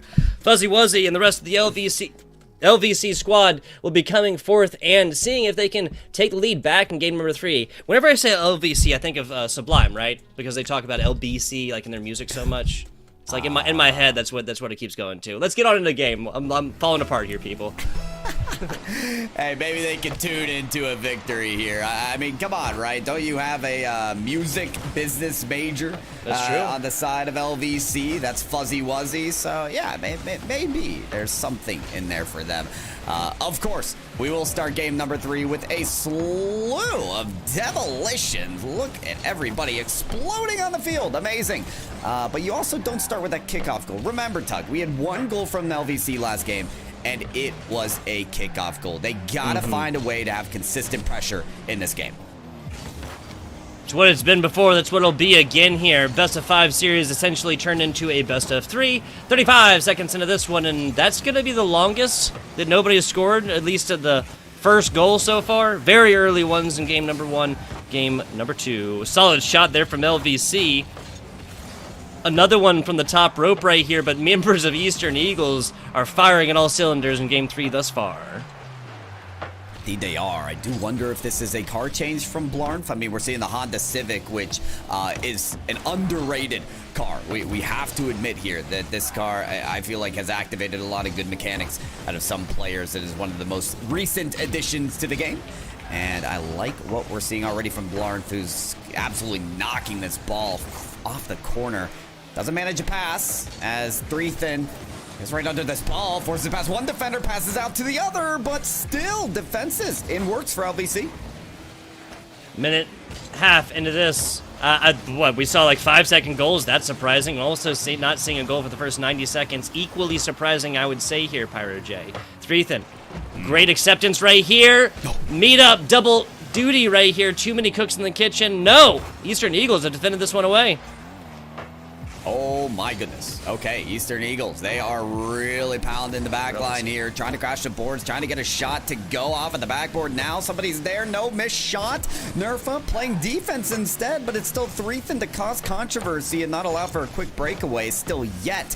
Ball bounces off the backboard. Threethin keeps it high, and there is that aerial play again from Classy Weasel, trying to beat every player to the ball when it takes it to the skies. High elevation tactics working out for Eastern Eagles to sport another offensive and try to get something on the board. Wow, so we've seen a 2-score game, we've seen a 5-score game, now we're looking at half of a game with no scores whatsoever. Interesting stuff thus far. Our average is down here, Pyro J. Our average is down. Looking like a good, solid attempt there from Fuzzy Wuzzy. Threethin literally just points straight up and gets there. Simple as that. Right out to the middle. Fuzzy Wuzzy yet again. Decent little angle right here, but Eastern Eagles once again just pick it up across the bottom. But LVC offender is going to pay for that efforts with their lives. Their lives for 2.5 seconds, I should say. And the respawn is imminent, and it's already in action. Fuzzy Wuzzy coming back. There's the touch. Pass right off the backboard again. And I'm waiting for LVC Team 0 to kind of take that risk. Send the second shot taker quickly and find the connection. It's a lot of passes off the backboard, but little follow-up from this team, which, you know, under 2 minutes remaining. Of course, the game's still tied, but that first goal can go in from Eastern Eagles at any point in time. There's no question about the team scoring caliber. Since the last game, they've scored 4 points. That shot saved. There's still another one. This possession will not be outlasted. Here's a pass right in front of the goal line and sucked away. Wow, so this is high-flying Rocket League as of right now. Our concerns about back-and-forth aerial prowess are done and dusted. It's a thing of the past, with the way of the dinosaurs or the dodo. Shot to the middle, and that's Nerfa! Eastern Eagles take the lead yet again. I asked for so much aggression from the other team. Never saw it. Eastern Eagles said, yeah, we can do that. Threethin hounding the goal line defenders, making them move all around the goal, do donuts, do circles, and they're just not in position to save that shot. Eastern Eagles, they know the time pressure is there, and they know they have the ability to score, so they have confidence on their possession there. And after outlasting a long series of shots from LVC Team 0, they're able to put something on the board. Wonderful showing from the Eagles. With that 60-second drills, we've been talking about it so far. They were down by 2 in game 1, down by 3 last time. Now it's the Eastern Eagles up here against their LVC second seed squad.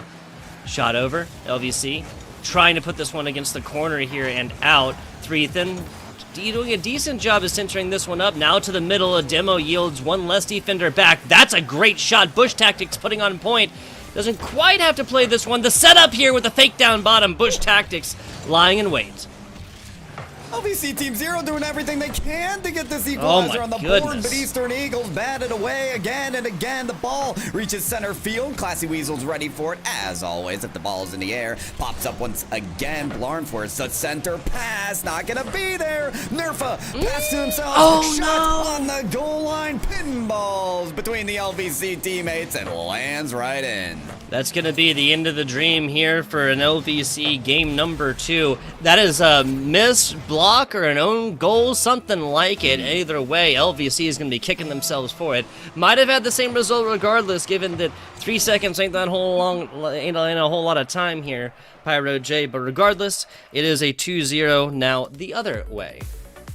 Yeah, talk about storylines here, Tugboat. I mean, we have like what a Cinderella story could be out of the Eastern Eagles, the 7th seed, taking on the 2 seed here in the quarterfinals. But at the same time, I almost feel bad for LVC. It's like if they could have matched up against any other bottom seed, they probably would have, right? They had to face the Eastern Eagles, who they lost to in Game 5 during the regular season. So they're kind of kicking themselves with this matchup. But at the same time, you had your chance to play him before. You learned from that, Tug, right? And you got to come back in this game proving that you are the 2 seed. Exactly. Like, speaking of seeding here, that's what UH Premier, they're 8-0 right now. They've only dropped 6 individual games within series across the entire regular season. So, obviously, wait, nope, I am looking at the wrong one. That was Waynesburg University. They've even better. They only dropped 3 games across that 8-game regular season schedule right there. Lebanon Valley Team 0 dropped 9 across all of those, and it's just, again, like, if they had gotten almost anyone else, right? Like the Gothic Knights they beat, Randolph Mason earlier, ESU, RMU Red, all of these other teams they beat. It's just like the bane of their existence is this Eastern Eagles squad. And so it has been foretold. Eastern Eagles, maybe they got the matchup that they needed here. And in Game 4, we see potentially the match point victory. Folks, let's get that game going. 5 minutes on the clock. Players at the ready. And maybe they'll be primed to get a quick goal in at the very start. Okay, Threethan, get it rolling. Yeah, so if Eastern Eagles take this, close out the series, just an interesting stat coming at you, folks. The team that is struck first has always come forth and taken the series. I do believe we have a little bit of schedule update as well, Pyro. Is that correct? Oh, yeah, we got our next matchup for once this one has concluded, which we still don't know if this Game 4 is going to go the way of the Eastern Eagles. We got, I believe that's Sacramento State Gold versus UBC Blue coming up here after this one. All the good playoff action here, the NECC, Tug. Oh, yes. All the good stuff. Oh, yes. All the good stuff all the time, especially end of our regular season. Or I guess the regular season has ended. This is playoffs. This is the definition of postseason. 40 seconds into this one, Eastern Eagles struck first at 5 seconds. So we've seen like first goals at like 3 seconds, 5 seconds, 5 seconds, and 95 seconds. Yeah, and this pains me for LVC Team 0 because, yeah, Game 2, they scored the first goal, but then it was Eastern Eagles with the next 4. And as soon as Eastern Eagles get their lead, they don't stop. So I'm worried right now for LVC, a team that doesn't always play the best when they're playing from behind, but at the same time, does need to activate their offense. They do seem to play more conservatively on their offensive rotations. Look at this ball. Go across the face of the goal line. Is there a shot taker? Not quite. The speed has to be there. The risks have to be there if LVC are looking to get on the board. Yeah, risk reward. That's what we always talk about here, Pyro J. And yeah, you can play from behind, but now down 2-1 in the series for LVC. Like, you gotta put that pedal to the metal. Try and see what happens when you shake that tree. Some solid offense right here. Bush Tactics decently where they need to be, but Eastern Eagles just playing the short game right here, and that's turning into a long clear. So it shall be LVC Team 0 looking to get this back into action. Are you kidding me? Classy Weasel? Okay. An interruption, that's fine. Why you gotta do them like this? You gotta score it? Come on now. Yeah, Blarf right there with a weak defensive clear. Just more of a pop play that served as the pole that holds the T-ball up. I'm not sure what that is exactly called. Regardless, that was an Eastern Eagles Classy Weasel that just teed off on that one. Absolutely swung for the fences. Easy one. Not necessarily the fastest. Didn't have to be. It was perfectly slotted. I wish I hit the ball like that in T-ball, man. I didn't even get to farm league. The players started pitching, and I was like, nope, I'm out. Get me out of here. It's just not for me. But clearly it's there for Classy Weasel. He's happy to have any shot teed up for him, especially this one center field, punished for their efforts and eliminated from the stage. Yeah, so LVC is not having problems with getting players off the field momentarily. It's just about more of this ball control and making sure that this one is not really getting past them, because, again, it's just been kind of short play that is killing this LVC squad right now. Eastern Eagles now in the defensive stance. Little pop play action up. Defender is there. Threethan should have been bumped out of that one, but I'm thinking that offenders may have been paying attention more so to the ball. Nasty whiff, though. Blarf can't quite get to it. Bad run. Threethan here. Oh. Same thing on the other side then. Eastern Eagles should have simply sent the one player on for defender, paying attention to ball a little bit more. Maybe a little tunnel vision here. Pyro J in game number 4. Could be. 2 minutes to go here. LVC Team 0. Let's see the 2 seed in action. Flick there past one defender. Classy Weasel never wasting time on getting an early challenge there and causing disruption for the LVC team. That is a miss, though, from Nerfa. Flick coming in from Fuzzy Wuzzy. That was your player to score the 2 goals there in game 1. Can the goal scoring find itself here in the final leg of this game number 4? Ball gets away from him here, but the half-court pressure still existing. LVC, ball popped up. Seconds keep shaving off of this clock, Tugboat, and the more they do, LVC have to risk it more and more. Yeah, the Eagles have realized that every time this pop play comes up and hits the ceiling, you're talking about burning 4 or 5 seconds off of this clock, and that is precious time that the LVC squad needs to get on the offense because they're down by 1 plus the insurance. Now looking at 9 minutes with no scores from LVC Team 0 on the board whatsoever, not for lack of trying, but none of them have gone in. I'd like to say not for lack of trying, but we do only have 1 registered shot here for LVC Team 0. Got to get more than that here. 1 minute remaining. There's the one that Fuzzy Wuzzy may need, and it's just enough. Defender there. Nerfa gets a piece of the ball, but the whole pie is going to be eaten up here for LVC. Wow. Talk about a cut right there. A technical own goal, and the fact that Nerf was last to touch it, but you have to play these regardless, not counting it. 49 seconds right here. This just got so much easier for LVC. Their scoring woes, their scoring drought is over. Let's see if they can tie this one up. Take the game, even. Push this to a game 5. That happened last time.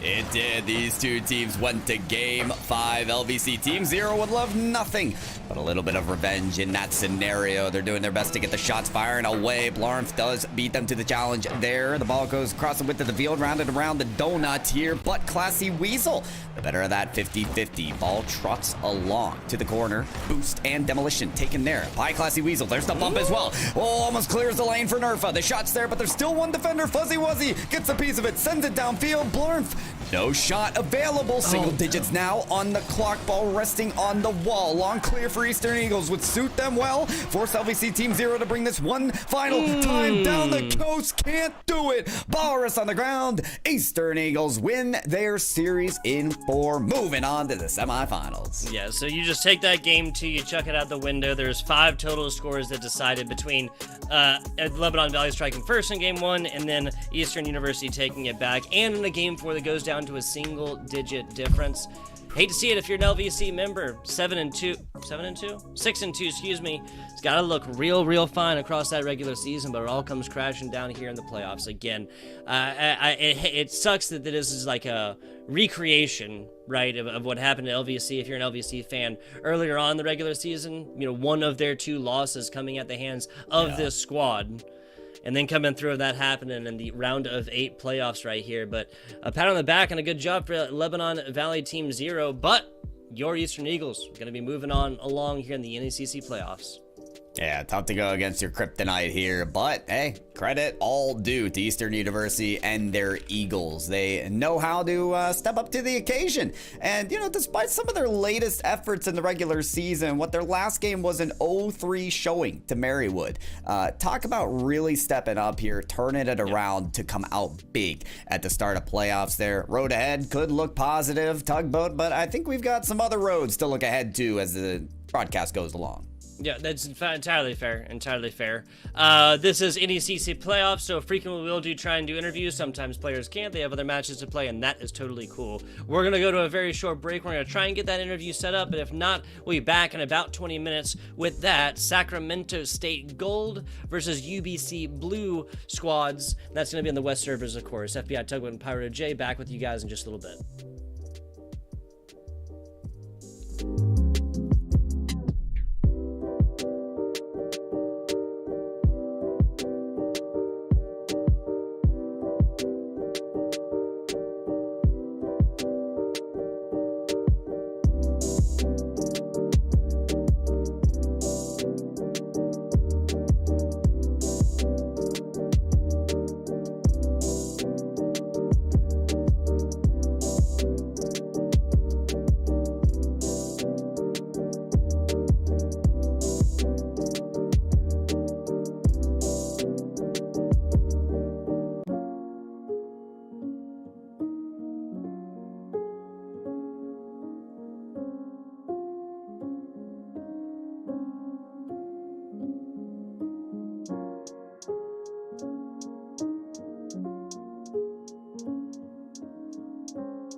And we are back here. The NECC Rocket League action continues. FBI Tugboat with my man Pyro.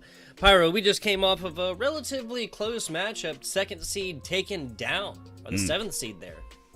We were, yeah, very close indeed. The interesting thing about that is Tugboat. We have another 2-7 seed matchup to check out here in the playoffs. So I think it's going to be a good one. Wouldn't be so bad, though, to check out the recent results, the timeline of today's playoff events for NECC. Absolutely, absolutely. We just saw LVC Team 0 get taken down 3-1 fashion by Eastern Eagles. That game 4 went down to a single score differential as well. SA State Gold coming on here against UBC Blue. This will be Challengers Division as well as our next matchup, as the 10 p.m. Eastern Standard matchup that is NAU White taking on UAB Green.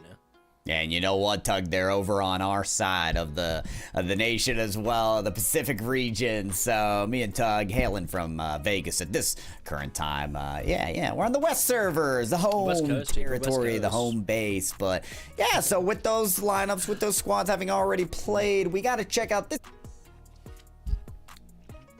Sacramento State Gold team. We got Mini, we got Young Ube, and we got Sham Wes. Tugboat, freshman, junior, senior, the whole gambit here. Yeah, really all across the board right here. Got a couple interesting facts for y'all as well. Young Ube, that is going to be the junior computer science major, there's a quote, while gaming is a favorite hobby of mine, it won't ever top basketball. I started at a very young age, went all the way through high school. I'd say there's probably a few things, like a few elements of basketball that you could probably find in our flying car soccer game, right? Oh, yeah. Absolutely. Yeah, I'm ready to see maybe an alley-oop. Who knows? Sham West practicing Muay Thai. An interesting fact over there. Likes to play drums and disc and golf as well. So a multifaceted, multi-talented team. Let's take it over to their competitors over there at University of British Columbia Blue. Their team is made up of Jack Black, Caden, and Chaco. I think that their team actually is Drago, Dagger, Crossfire, and Dead. Tugboat. So those are the players that I have in the lobby. Those are the players I have on my list. So I'll be looking forward to seeing those players once we get this matchup rolling. Yes, we'll get that confirmed for you guys. Players on the field as of right now. Dragon Crossfire claims that they are a kayak. Now, I have never seen a kayak type onto a Google Doc before, and I am sincerely doubting that we're going to see it now. Looking at Dead, that freshman out of the Bachelor of International Economics freshman, born and raised in California, but have never surfed. So, I'm gonna need you guys to stop playing around on the fun facts, right? No more jokes on the fun facts, because if you're born and raised in California, obviously, right? Of course. Yeah, come on, you haven't surfed? No, I'm kidding. Of course. But hey, I can tell you one thing, Tugboat, these players, they played Rocket League. So, without further ado, game number 1 of this best of 5 series. It's going to be between Sacramento State Gold and UBC Blue, which, Tugboat, I'm happy to say, is on the blue side. Absolutely. Love to see it. This is the University of British Columbia Blue. This is the Challengers Pacific Division. And this is a 2-6 UBC Blue squad facing off against a 6-2 Sacramento State Gold. Running it down the side. Young Ube down to the middle. Little bounce play. Missed by the defense. Shot over, but not going to be a true trajectory. Yeah, shots fired away here to start off game number 1. We didn't talk about the history of these teams too much.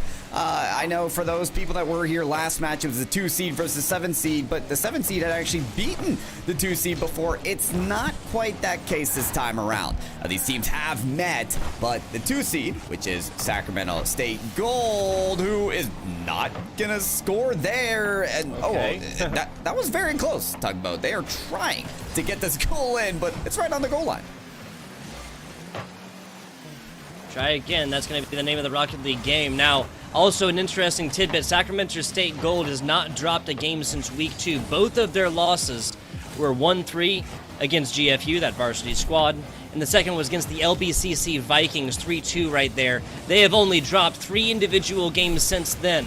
That was 1 in week 5, 1 in week 6, and 1 in week 7. This is the Sacramento State Gold squad that is firing on all cylinders, but have not scored yet.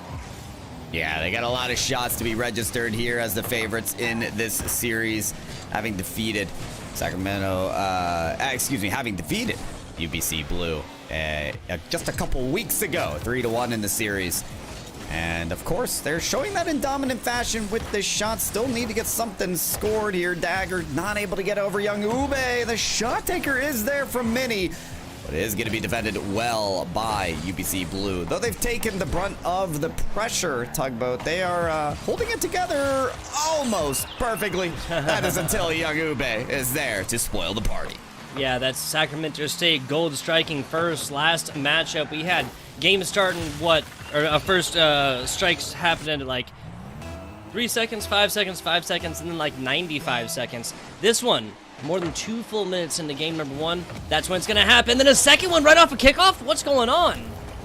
Rocket League is what's going on. This is so true to this game. I can't describe it any better. Kickoff gone wrong there for Dagger Crossfire. Going to be looking at that through the back windshield thinking, oh, how it could have gone differently. Well, No looking in the rear view mirror anymore. Now it's time to look forward. It's time to win that kickoff, or at least put it back in your possession. Turn this thing around and stop SS Gold now before they keep firing away later on.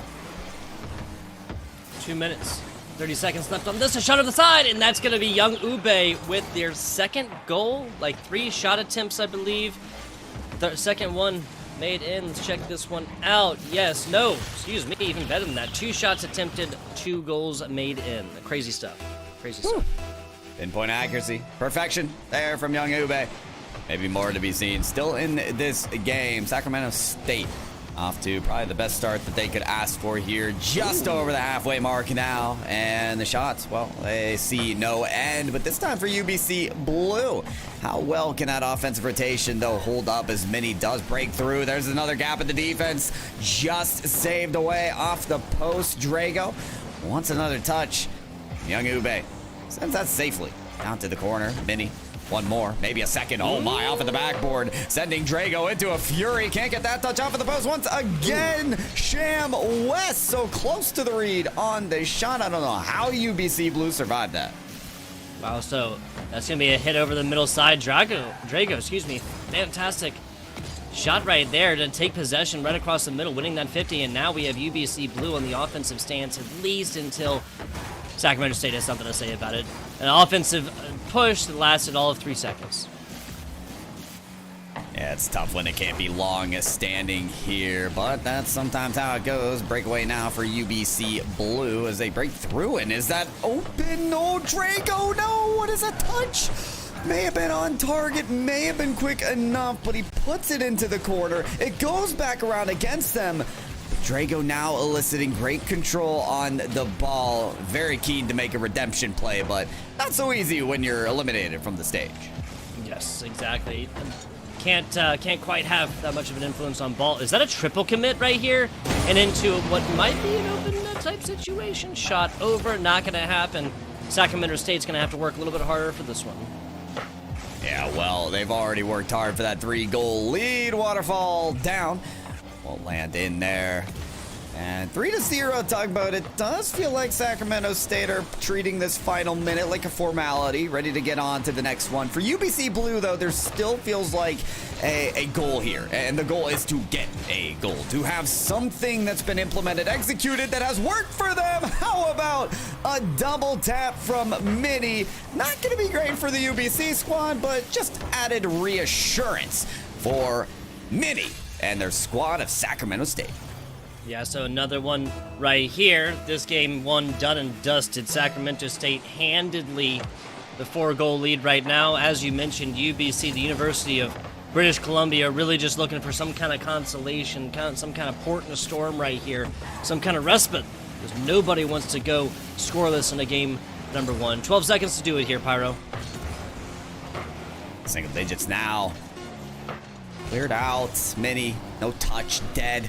Keeps it up high. Backboard. Touch back down to the ground. Nobody wants a piece of it. They just want a piece of the pie. That is the next game of the series. Not bad at all here, Tugboat, for Sacramento State Gold, but some things to work on. It does appear for UBC Blue. They don't go without any shots, though. It wasn't for a lack of trying, right? I saw at least 5 registered shots, yeah, in that game. Chances were all over the place, but Sacramento State, with their 11 shots and great defense, were going to have to be tested a little more in order to be broken through. And the simple fact, 5 saves, 5 shots on UBC Blue, just has to spend a lot more time in this offensive. The good news is that these shots are evenly distributed, about as evenly as they can. Drago with 3, Dead, Dagger, both with 1 apiece right there. But the 5 saves distributed as evenly as they can to Dead, to Dagger, to Drago. The triple D squad right here, the alliteration, right? Same kind of look over there for Sacramento State, though. 2 saves from Mini, Young Ube with 1, Sham West with 1, and 11 total shots, again, distributed as evenly as you can. This is what you want to have in a Rocket League squad here, Pyro. Evenly distributed, and with the roles divided between these 3 players, so it's just literally who is closest to the ball. Well, there you go. I mean, right now you're looking at some well-rounded squads, and that's great to see. I mean, that's really what you look for, I think, in the shot totals, the save totals, all that good stuff. Unfortunately, though, for UBC Blue, I think they're going to be looking for more than just those registered shots and saves. They are going to be looking for a win here as we get into game number 2. And by the way, very small clarification. We have the California State University Sacramento division of that is your gold team there with their first win, Tug. Yes. Very, very, very important clarification here. We're going to get that one fixed up top. 10 seconds into this. I didn't even notice that, honestly. It's kind of funny. 15 seconds into this one. No 5-second goal here. But yet, shot over to the middle, the outside, a shot to the middle. And then now, okay, so we talked about teams disrespecting each other earlier, right? Like just going completely balls to the wall as quickly as you could in the game number 1.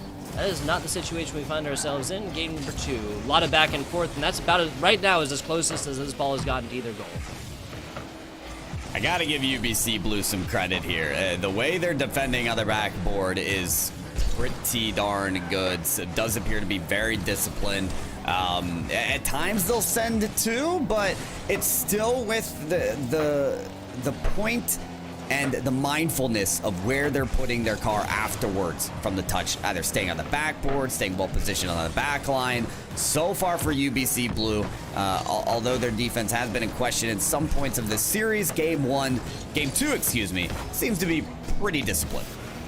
I can't agree more. Both teams, the goal on this was to have each of their players come forth, not necessarily have an offensive role or defensive role. Again, just that player closest to the ball. Young Ube almost walks the dog all the way in here for the first one, 90 seconds in, but UBC Blue puts this over decently, but answered immediately afterwards to Sacramento State. So it goes off to the backboard. There it appears to be the case here. Oh my, Sham West trying to send a meteor to the goal line. Can't do it. Another shot fired away. There you saved go. by Dead. And it appeared a matter of time that Sham West was going to send a bullet in. More like Sham Wow on the Sham West after that shot. First in, Sacramento State takes the lead again in this series. So UBC Blue still looking for something on the board as Sacramento State moves right along. Is taken back down to the ground, kick off the side wall and almost followed there perfectly, but all ends up going right by the wayside. UBC Blue trying to get out of offense rolling, Tug. It's unfortunately been about 7.5 minutes. No scores on boards. Again, not for lack of trying. Plenty of opportunities in game number 1. Just nothing really that was coordinated well enough to get past the sticky defenses of the Sacramento State squad. UBC, another solid shot right there. As Dagger trying to beat feet to get out to the middle part. Dead. Nice job putting this one out. Dagger over to Drago. Drago can't quite get to it. There you go on the backside. Drago does. And UBC Blue ties up the series. Oh my, this was a slog right here, Drago. One touch near the goal line, another touch off the post, and a final one to finish the play. He says, fine, I'll do it myself. Drago, first goal on the board for game number 2 of UBC Blue. Dead almost getting involved in that scoring offensive really early as well, but this is a really good look for the UBC Blue squad. Whatever it was, rolls or otherwise, they have figured it out. Brought this game back to a tie. Still down 1-0 in the series, but that's plenty of space with which to come back. We literally just saw that happen in the previous matchup, so. Yeah, like the 2-seed going up early in the game 1, and then oh my goodness. Well, that's not going to happen with Young Ube playing like that. Nope.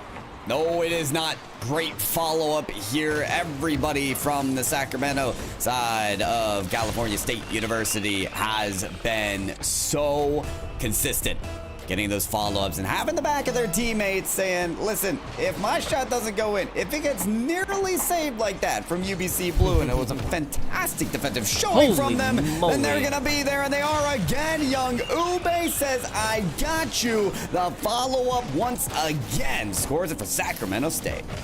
Second and about 20 seconds maybe even less than that, not 100% sure. It doesn't have to be fast and loud, 30 kilometers per hour basically.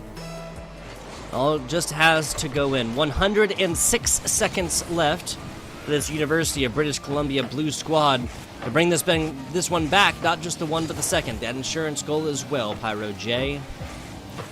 UBC Blue, they're learning quite a lot here in this series. And yeah, as you said, not much time remaining here to implement those lessons. But one save is not going to be enough. Again and again, Sacramento State, they are firing away with that aggressive playstyle that's just winning out right now. UBC Blue, they need reinforcements. They need one save after the other.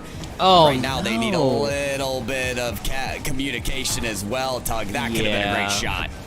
Look, I love that Drago is kind of showing off what they can do right there, but you can't be in two places at the same time here, Pyro. That's an open net and still too high! Heartbreak Hotel has been checked into, Pyro. UBC Blue has unfortunately squandered away a couple fantastic opportunities right there off the back of just going a little bit too fast and a lack of communication. Yeah, there were certainly some openings there in the net as the defense were trying to come around and crash into it just like Mini. He's gonna crash another into the goal. We'll see another game here, Tug. Just about signed, sealed away from the 2 seed. Yeah, so this is going to be third shot up. We might even see a fifth here for Sacramento State Gold Squad because UBC should just abandon all defense in favor of trying to bring this one back at the last minute. Mini showing off what they can do up and aerially. That's going to be about as centered as you get, but on the backside, Mini and the rest just more so paying attention to a little bit of defensive action. As long as they don't give up one here, they continue to just burn this clock away. Again, every big lofting hit like that takes about 4 seconds off the clock. And so it trickles down even more as these teams are looking like they're posturing, getting ready for that next round. It is going to end up being match point here for Sacramento State Gold. And well, there you see it, folks. The win as this ball rests on the ground is gonna be there for them. Here we have Tugboat, a team of UBC Blue that have fixed one thing. They've gotten that shot count up. We took it from 5 to 7. The only issue is Sacramento State Gold is still boasting double digits, 13, and getting incredible amount of assists as well. I'll hand it off to you in a sec, Tug, but the big thing for me, Sacramento State, every goal assisted, they've got their backs. Yep, that is exactly it so far. Only one score on the side of the UBC Blue squad thus far, and a game 2 where, again, Sacramento State just firing on all cylinders. There's a reason why Mini has the most points in here, 628 versus the next highest, Young Ube, who did have 2 scores at 490, and that's because all of the other assists, all of the assists that Mini did, all of the goals that Mini didn't get in themselves, went forth, still got the assist on it. Throw 2 saves to boot on the other side with 5 shots total, and that is a Mini player that's playing more like a macro or a major or something. I don't know. But seriously, that's doing exactly what they need to right here. And again, Sacramento State continues the theme of having 3 well-rounded Rocket League players that are willing to go anywhere across this pitch, play offense, play defense, play mid-pitch, doesn't matter. Yeah, being well-rounded pays off big time. We'll hop into game number 3, which is going to be match point for Sacramento State Gold. Going to be maybe their last step before they get to their semifinals. But it's interesting, Tug, but I mean, we've seen plenty of matches in the playoffs where mechanical ability of some of these players has really outshined. I'm thinking of Classy Weasel in the last series, but it hasn't really necessarily been that way this time. Mini has been nuts in certain occasions. I'll credit the double tap that we saw at some point during this match. That was nuts. But for the most part, Tug, it's mostly the cohesion, the chemistry from this Sacramento Gold team, Sacramento State Gold team, that's paying off. Yeah, and there's no reason to kind of change the game plan at this point, right? If it ain't fixed, don't break it. Oh my God, Blue! Dead, I'm sorry, for Blue actually blocking away a teammate's shot. That was right there. Young Ube on the backside gets kind of a longer look at Mini's. It doesn't have to be fast. It doesn't have to be aerial. It doesn't have to be loud. It just has to be the first one. It just has to be fast. Keep it low. Keep it a roller on inside, and Sacramento State Gold takes the lead yet again.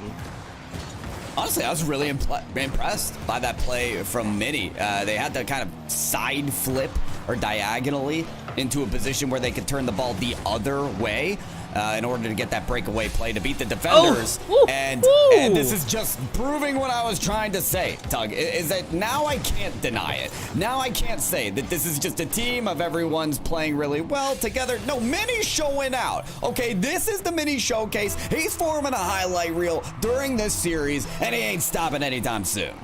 No, they are not. No, they're not. Dagger, low, slow roller to the right side. Mini up top. Dead meets them there. That's some physical prowess and aerial acrobatics that we want to see.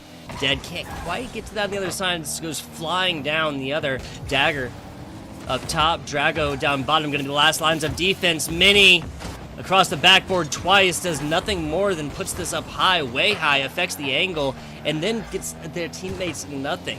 Sacramento State going to be glad they're up 2-0 after that offensive push. Oh, certainly. Young Ube, don't give this player space now. Drago, oh, Dagger trying to get in front of it. Ube couldn't put it on target. Sham West sends that ball flying. Maybe it was a musty. It was quite the flick there, Tug. It didn't land in, but it was stylish. Yeah, that may have been stylish. Everything right there. Trying, and I think there was one honest defensive shot there. I think everything else was just backboard and maybe a little bit of posty. Yeah, well, a little more on target here. Sacramento State Gold, and they can make this score line, oh my, much more punishing. That one not going to make it. The boost steal is going to be massive for Sacramento State to continue this possession, but Dead does find it over that defender. Is someone high flying here for UBC Blue? No, it's only Mini. Down to Ube with another clear for themselves. Pace of play and the ability to sky up high for the ball is still playing in favor for Sacramento State. Up high, Mini to the right side. Good takeaway here if Sacramento's... I don't understand what Mini keeps doing with these double taps. Is this like one of those things you have to do it twice? You know, like you have to turn the doorknob twice or something. I don't know. Kind of interesting here because Mini has had like a lot of different pass opportunities. Yeah, there's nothing to double tap against there, so of course he's gonna make it in, right? Oh, that's Sham West. Excuse me. I'm even really hard here. Sorry, guys. Oh, you're fair. I mean, listen, Mini's putting on a clinic, and that stuff is obvious, and it forces UBC Blue to have their head on a swivel at all points in time. You think the ball's going to hit off the wall and land towards the ground so you can try to predict and posture for that, but no. Mini's hitting doubles, whether it's off the backboard, the ceiling, or the side wall. It makes the game very unpredictable, and it puts UBC Blue's rotations into a mix, into a blender, and it's making it very difficult for them to get out of demolitions all across the field. And we'll just continue the pile on here. The ball laid up there. Oh, Ube, no goal. He's punished. We're averaging about 4 players on the field at once, I think, Tug. Yeah, seriously. More looking like a 2v2 action with one person just constantly respawning on the either side. Almost like tag teaming at that point, right? Like the relay race. Like you go in, I take the baton, I get demoed, I go out, you play with them, I respawn, and then you get demoed and I come back. Oh, for real. For real. 90 seconds left of the UBC Blues NECC tournament lives here, people. Not to be dramatic, but that is our jobs. It is indeed, and it's players' jobs to make it interesting. UBC Blue, they want to go to the next stage after the quarterfinals. They want revenge on the Sacramento State Gold squad, but oh, how hard it has been for them to do just that. 1 goal out of this series, and of course, oh, you know that Dagger Crossfire wants a shot at that slice of the pie, the winning pie. Dagger, long ball. That's going to be the first one for Game 3. Fantastic stuff. Sham West gets nothing more than a front row seat to the first score and a little bit of pressure alleviated off of UBC Blue. That's a low, slow roller that might set up something amazing. No, Dagger reads that well, and ShamWow is going to realize that they never would have had an opportunity at that. Otherwise, Ube across the middle, Dagger right to the heart there for the demo action. Drago trying something across the middle, waiting for a pitch over to the offensive side. Now a double up on defense. They're going to be happy that was a clear up top bar. That's a 3-score difference. I'm not sure if that one's gonna be surmountable here with 47 seconds left in the third game. Let me explain it this way, Tugboat. That passing connection is a winning team play, okay? The bouncer straight to the shot taker that beelines right behind the defender. Beautiful stuff here of Sacramento State Gold. This isn't a top 4 showing of a team. This is a team I'm ready to see in the finals, Tugboat, of this Challengers Pacific division. I'm nothing but impressed from this team. They put on a clinic here in this series, and it looked like they're walking the red carpet here to the finish line. Minnie, a beauty. Minnie with the hat trick right here. This is just absolutely perfect control and a patience that is shown to just be willing to wait a little bit. Fourth goal. Again, there is enough physical time here, people, for UBC to bring this one back. But I'm not sure if that one's going to happen. Now it definitely isn't with the 5th, 19 seconds. Same situation, still not going to happen. It's not even about padding the stats. It's about sending a message. Minnie has been unstoppable throughout this series. And well, I think Sacramento State Gold, they're just happy to facilitate the showcase that we've seen here. 6-1 for Sacramento State Gold as they walk their way to a series shutout against UBC Blue, only allowing 2, maybe 3 goals in the series. Drago won't go down quietly. One more for the road. Yeah, so a double up score-wise here for Drago. Send it 100 kilometers all the way in. Technically put this off the bottom of their opponent right there, so yeah, maybe a little bit of showiness at the end, but we had a 4-score game, we had a 5-score game, now we're staring down the barrel of an 8-score game right here with a possibility of a 9th. One way or the other, it will not affect whether or not Sacramento State has won, and they're pushing their way into the round of 4 within the NECC. First Tugboat, it was Sacramento State Gold to showcase a little aerial capabilities. They did seem to be well-rounded as well. Minnie started hyping up, heating up, and then game 3 was just a showing. Wow, what a showcase there from the entire team. Sacramento State Gold getting a sweep against their opponents of UBC Blue. Tugboat, like I said earlier, I think this is more than just a team that's making the top 4 now of their own conference. I think what we saw today was a potential champion. Yeah, or at least a team that can be reasonably expected to have a ticket to the grand finals. All they have to do is win one more game and at least go up to the largest championship within their division and within their conference. Now, there is obviously plenty other playoff action to go along, but if we're just talking about division conference, I think that you're 100% right, that we're looking at a Sacramento State University squad, the gold squad here, that could definitely make it to the dance. Whether or not they go home at midnight is to be seen.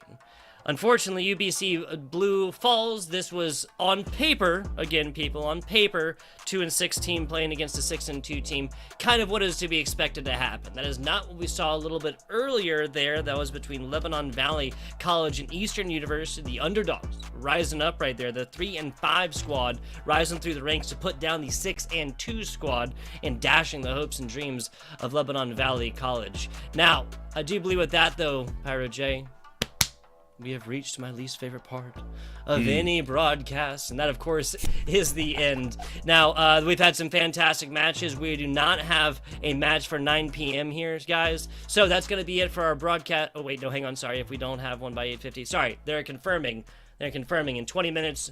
Pay attention, NEC's Twitters, socials, and everything else like that, and they're going to confirm whether or not we have that 9 p.m. match, or this stream will just end, and that'll just be it. But I want to give a shout out to our production staff today. Excuse me, on the day. That is Gitago, that is Juan, that is everybody else over there on the NECC behind the scenes and making our jobs as casters just so much easier. We appreciate you guys.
Well, hello, friends, and welcome back to the NECC playoffs. It's getting late at night over here in the UK. It was dark at 5 p.m. It is now 2 a.m., but you can always keep me up for some excellent Rocket League, myself being Relic. Of course, I'm joined once again by Galgan. And Galgan, the time for League play is over. The light at the end of the tunnel has been reached. Some are going to be blinded, and others are going to shine.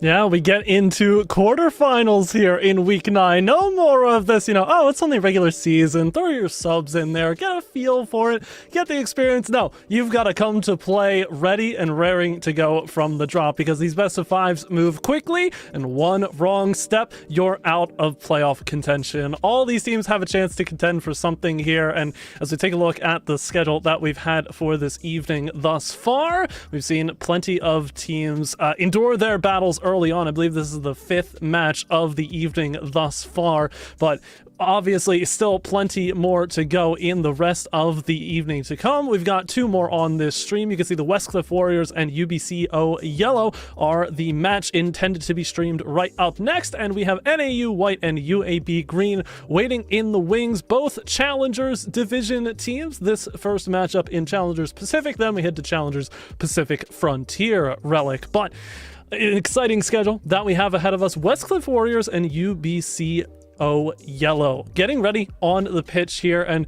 you laid it out perfectly for them. It's quarterfinals time. It is time to play, time to show up, prove everybody what all that regular season practice was for.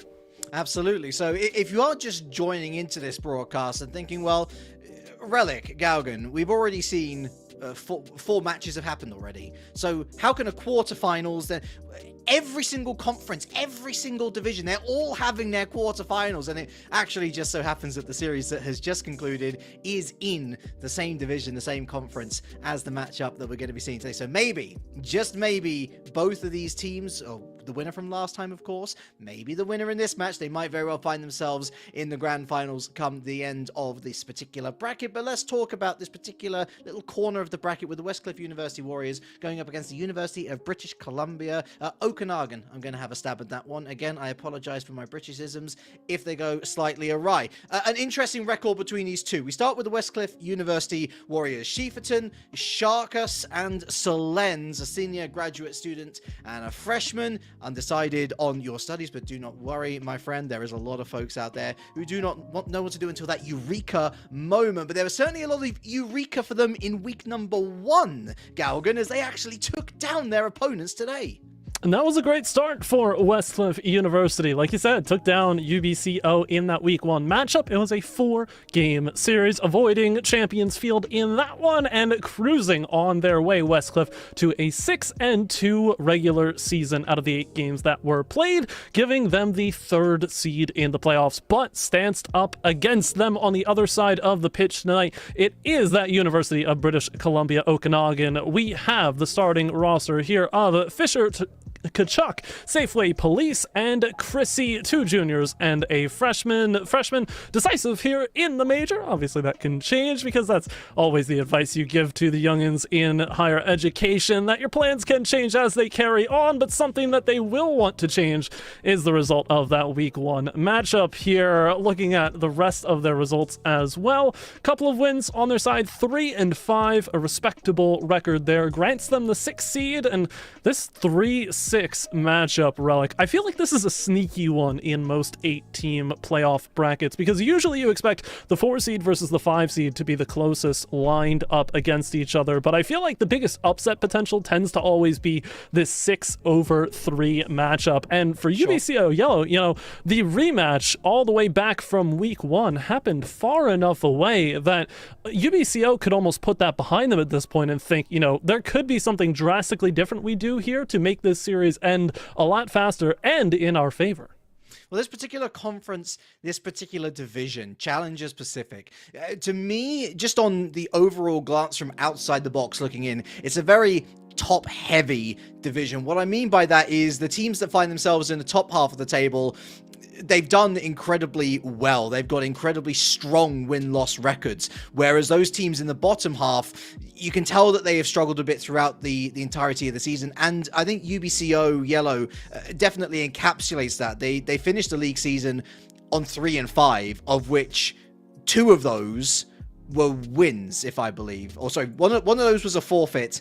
Week 7 was a forfeit in their favor, I believe, as well. So a bit of a topsy-turvy season. They had 3 losses in a row before that as well. They, of course, end the season on a high up against the LBCC Vikings. But when you compare that to Westcliff Warriors, of course, last 4 weeks, by the way, win, and a win again. Of course, one of those a forfeit, but they're in hot form. Their opposition isn't, and although I understand where you're coming from, I think that this does have the biggest upset potential. Is that upset actually going to happen? Not in my books. I think that 3-1 from that very first series of the season actually spells out exactly what I'm thinking in terms of predictions. Yeah, there's the idea, right, of the 6th seed overcoming the 3rd seed battle here, but I'm right with you here. This is definitely one that Westcliff will want to get on top of early because they are heavily favored in this matchup. But speaking of, we're underway. Game 1, the action kicked off. Best of 5 here in the quarterfinals, so even more to play for these teams and quicker times to be able to do it in as the games begin to tick by here. Westcliff certainly looking to make a strong impression up early, but UBCO not to be outdone with themselves, get the better of the opening possession, and we get back into the swing of things. Relic, it's always nice to be with you here on these Friday nights. Oh, it is a pleasure.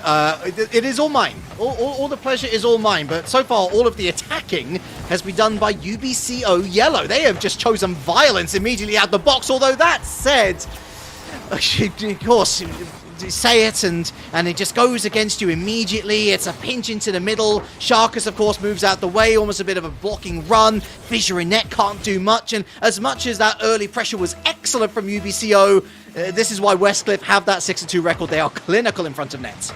Fantastic beginning here within the first minute as well, setting the pace are Westcliff and looking for more from the middle of the field as Chrissy comes over the top this time for UBCO to again initiate, and they've gotten a couple of solid entries here, but nothing really of note when it comes to getting on target just yet. Still plenty of time to find that shooting form, but every single second they allow Westcliff to get more real estate here on the field is going to be one tougher to bring that comeback through. Is now out through the corner. Westcliff aiming to strike it stand again off of the back wall, and the follow-up shot rung against the crossbar. So Fissure has an opportunity for a counter here, right down the middle. What a dunk!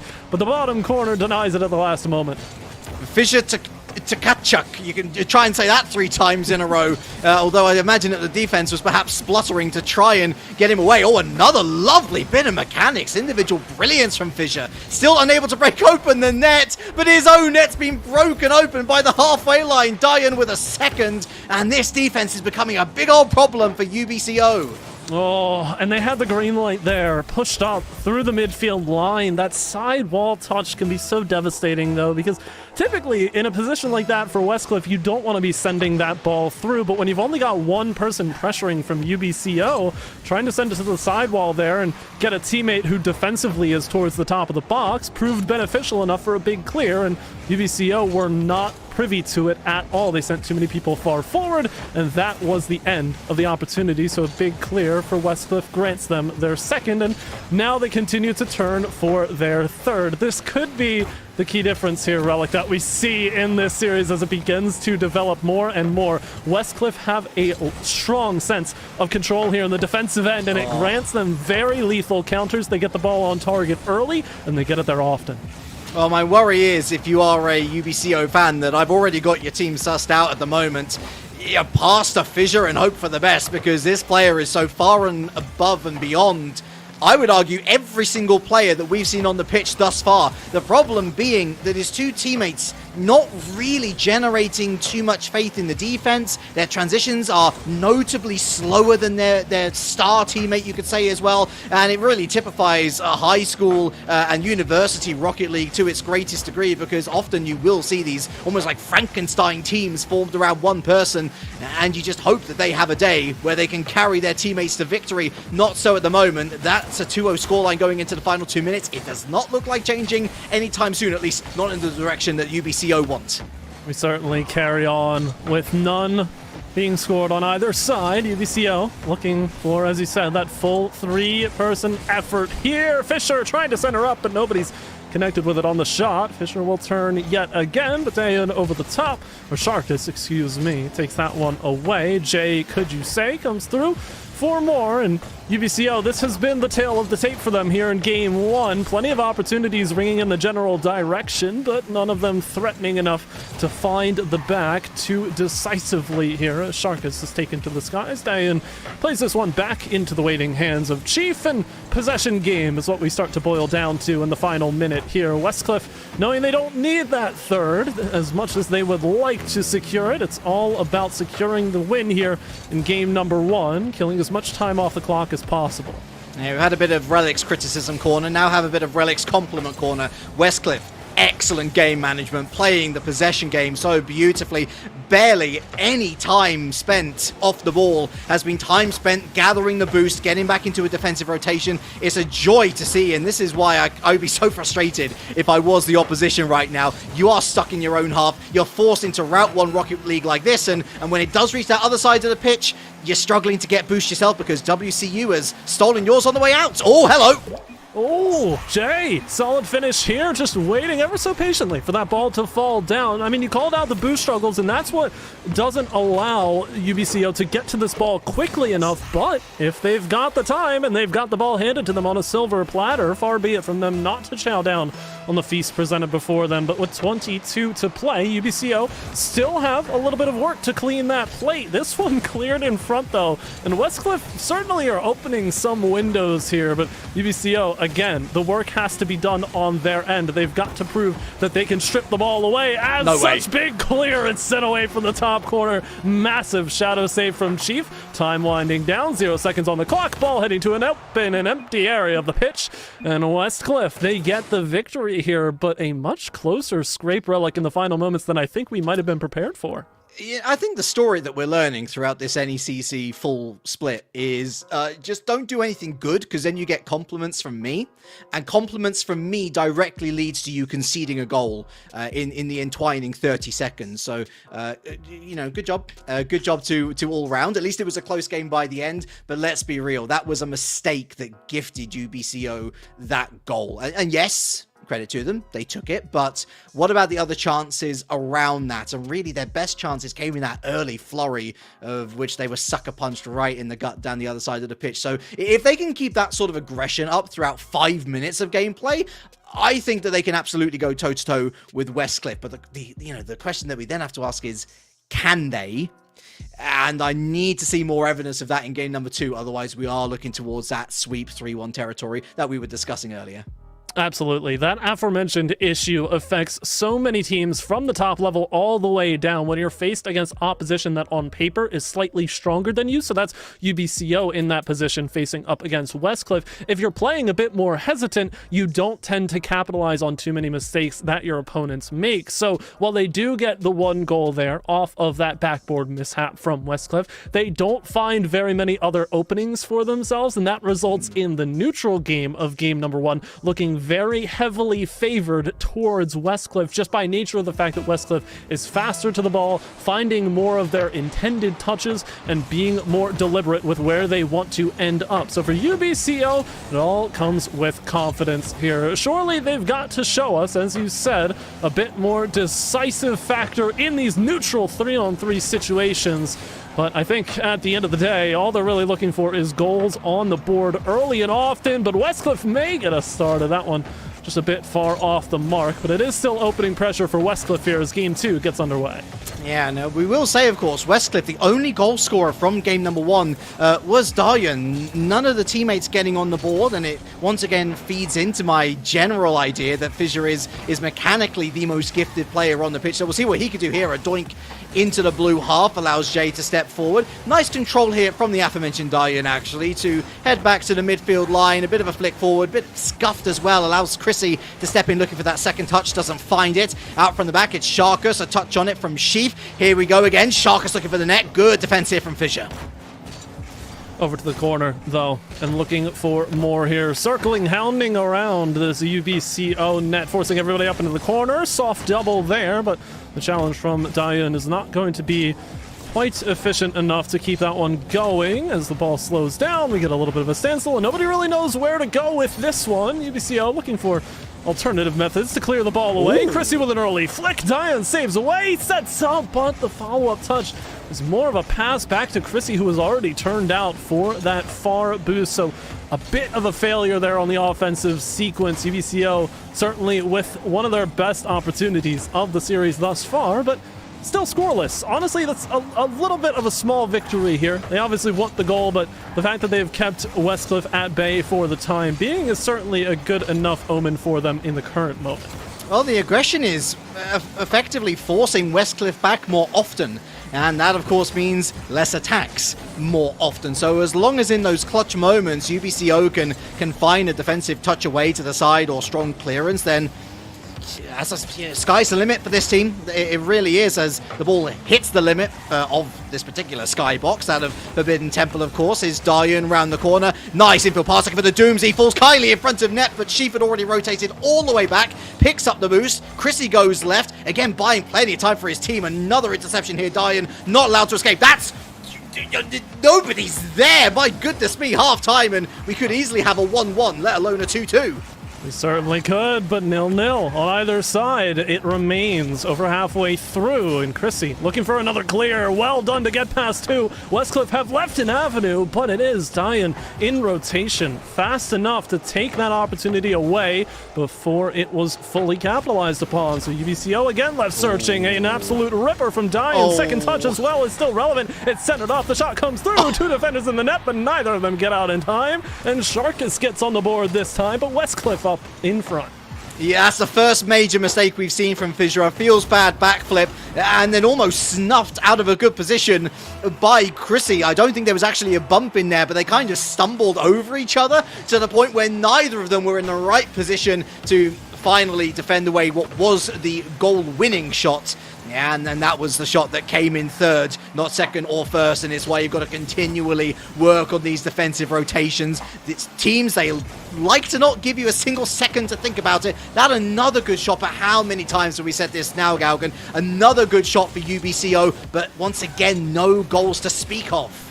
We've said it far too often. They've been keen to get it to the back wall, but they can't find any clinicality past that, and that is really hampering their opportunities. If they were able to send somebody a bit more assuredly through as the second person in the rotation, connection nearly there. That was looking to be a fine play. Chrissy has still forced it to the back wall, but Fisher will be the one to receive this and now send it back through, nearing the final 60. Again, another ball lobbed around the area, and nobody there to strike it home, but they're backed up just a little bit here. UBCO, they're waiting for this ball to fall to them in the middle of the field, but the problem is Westcliff comes through, finds the clear, and instantly they've got all of this pressure because the lane was wide open from the jump. Top corner denied by the woodwork, and UBCO breathes a sigh of relief, but there's not much more time to breathe here. Relic 40 seconds and still need that equalizer.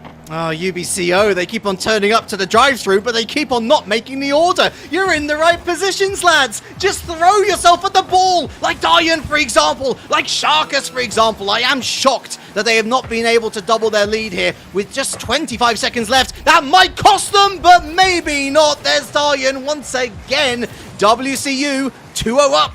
Westcliff finding each other through thick and thin. Look at the jump there. Fantastic pace to beat the first lead defender, going for that challenge, and too much on the ball to get it in before anybody could save it aside. UBCO again with this 2-0 deficit, but much, much later in the game. Much more work to be done, and having to dispossess here early is Fisher, needing to find something more though, but a big clear pass to back wall, simple enough read. It's bread and butter at this point, and Chief has had plenty. 3-0, and Westcliff look to go up to match point. A simple enough read, but he pre-jumps. He makes it that much harder for himself. Also, is he wearing a bronze decal? Cheeky so-and-so, but there is nothing cheeky about that 3-0 scoreline. Westcliff have had to work so hard to get just one goal on the board, let alone three. UBCO, they seem to do 90% of their work right, and then once they've handed it in, they have failed to formulate a conclusion. That's some striked marks on your essays, lads. You've got one more game to try and save your series here. Oh, such a tall task here.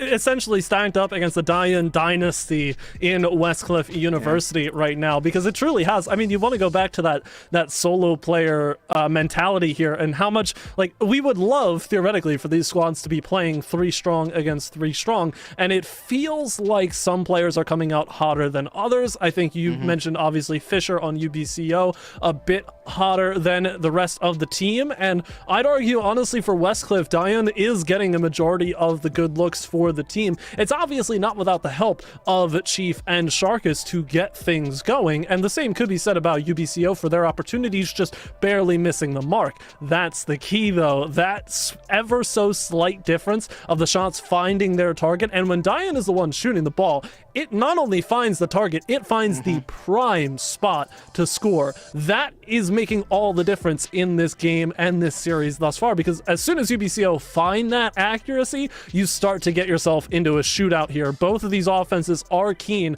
to pick up the pace, but UBCO just needs to find the back of the net. That's quite literally all they need to do right now, and they've got to get more confident because they know they can do it.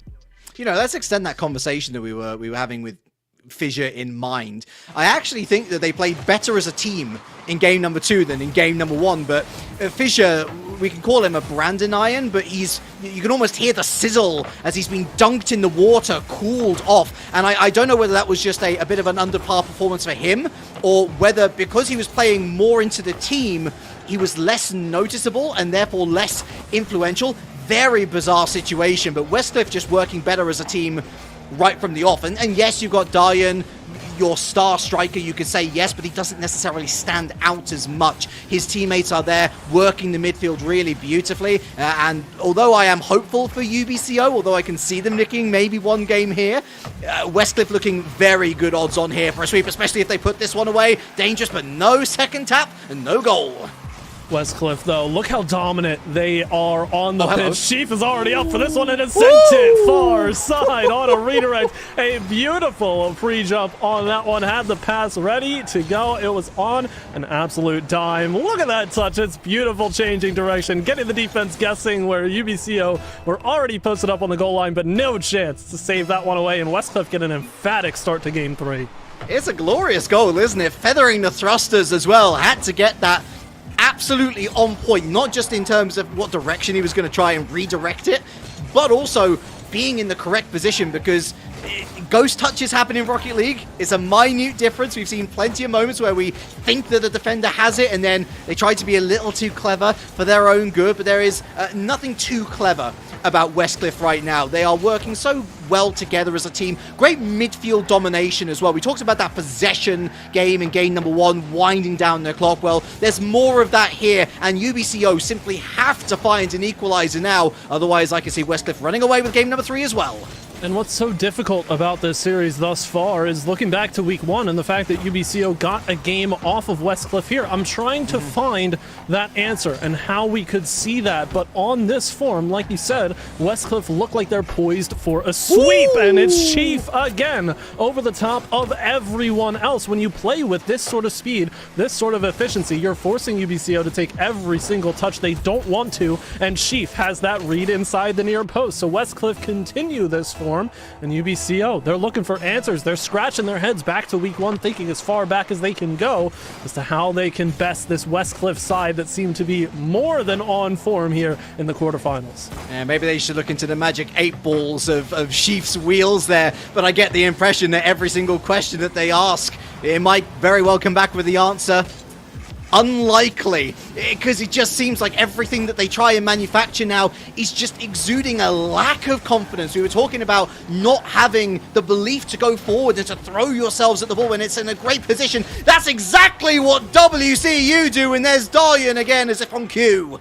Fantastic jump here, up in the sky early. Look at that all the way through, and it's not even the fastest shot. It takes a bounce on the ground, but it's getting up for the ball early, sending it on target, and honestly, for all intents and purposes, hoping that the defense doesn't connect with it, but UBCO have been so scrambled on their own line that there's a better chance that now with this momentum in Westcliff's favor, that UBCO will not connect with it. Fissure goes for a redirect of his own, does not connect, but one of the better looks here for UBCO UBCO. Still only halfway through this game. Fissure, What? wall double. Oh, Diane denying the absolute clip of a goal. We go back the other way, and Chrissy saves one of their own.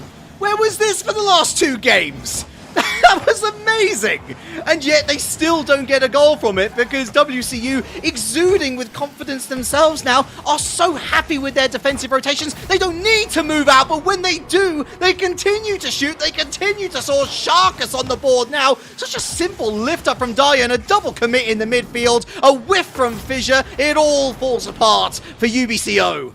Oh, it was such a fantastic sequence earlier on, though, and you could tell that that entire set of plays just skyrocketed the pace of this lobby to the point where players started shooting past the ball, and I think that's where you get Fissure's miss there is a result of that heightened pace, and Sharkus takes the advantage. I have to say, Sharkus in that very clean Nigerian kit from the new event. That's a very shameless plug there, but that bronze, actually, that might be a gold decal. I see the little triangles on there. Regardless, it's working for Chief. Clearly, it does wonders here. Jumps up early for the pickoff from Chrissy, and Westcliff now starting to take victory laps this far out from the conclusion of the game. They know this sweep is in their pockets.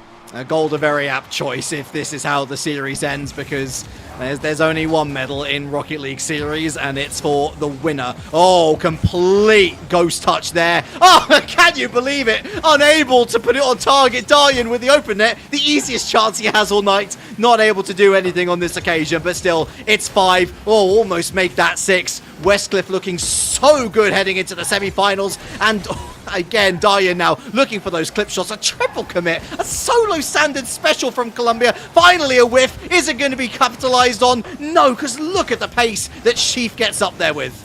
It's a bit poetic here for Westcliff. What did you think? Just the easiest opportunities they have, they can't seem to finish. Right. But set them up against all 3 defenders, having to triple tap off the backboard, and Diane could probably get it done pretty comfortably. So I think that Westcliff know exactly what they intend to do with this ball, and that's been the difference maker in this series. UBCO flying by the seat of their cars a bit more often than they'd care to admit here in this series. It has not netted them enough to get back into this game with 40 to play and a goal differential that will surely be left unsolved, if not chipped away by UBCO if they can find anything to take home with them on the road. The time continues to tick down here at Relic. The quarterfinals are very unfriendly here to UBCO yellow in their draw. Westcliff showing that they are the 3rd seed, but they are not here to mess around. They are here to take names and take this playoff series down.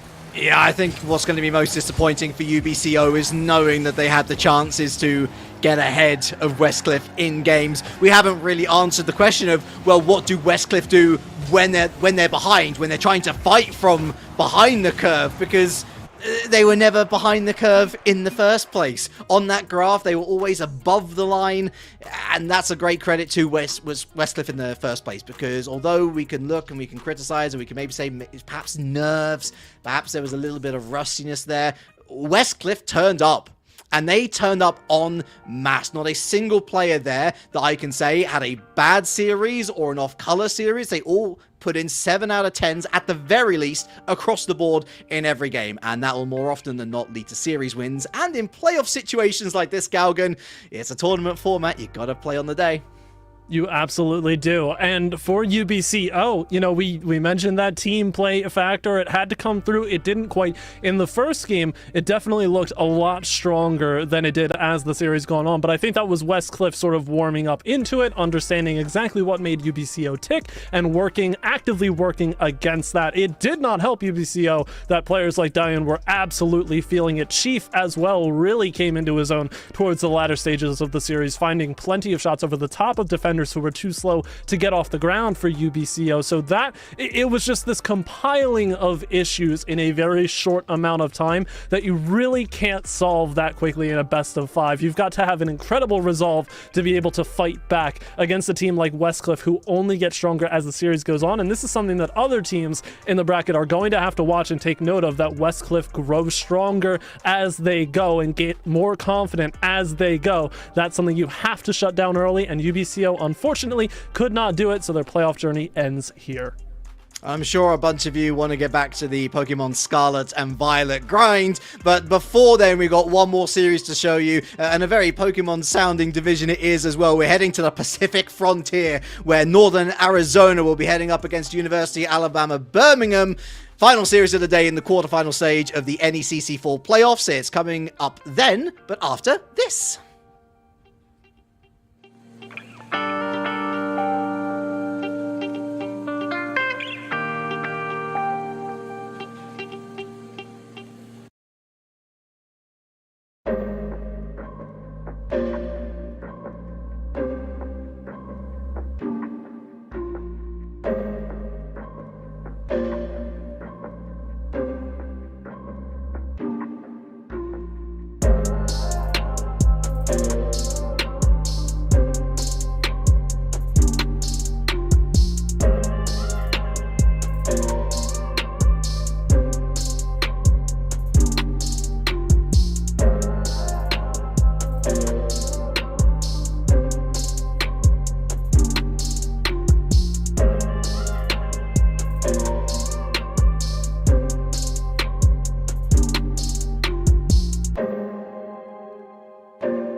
we have one more series before we do indeed get... Well, actually, I say it's not tomorrow. It is definitely tomorrow over here in the UK. But before we get there, regardless, Galgan, before we can truly say it's time for the weekend, it's time for our final match here that we're covering in the quarterfinals of the NECC Fall Split. Myself, Relic, yourself, Galgan, of course. Big shout out to Juan and Gito on the background as well. Or sorry, Gitargo, I should say. And to everyone else in the background, administrating, moderating.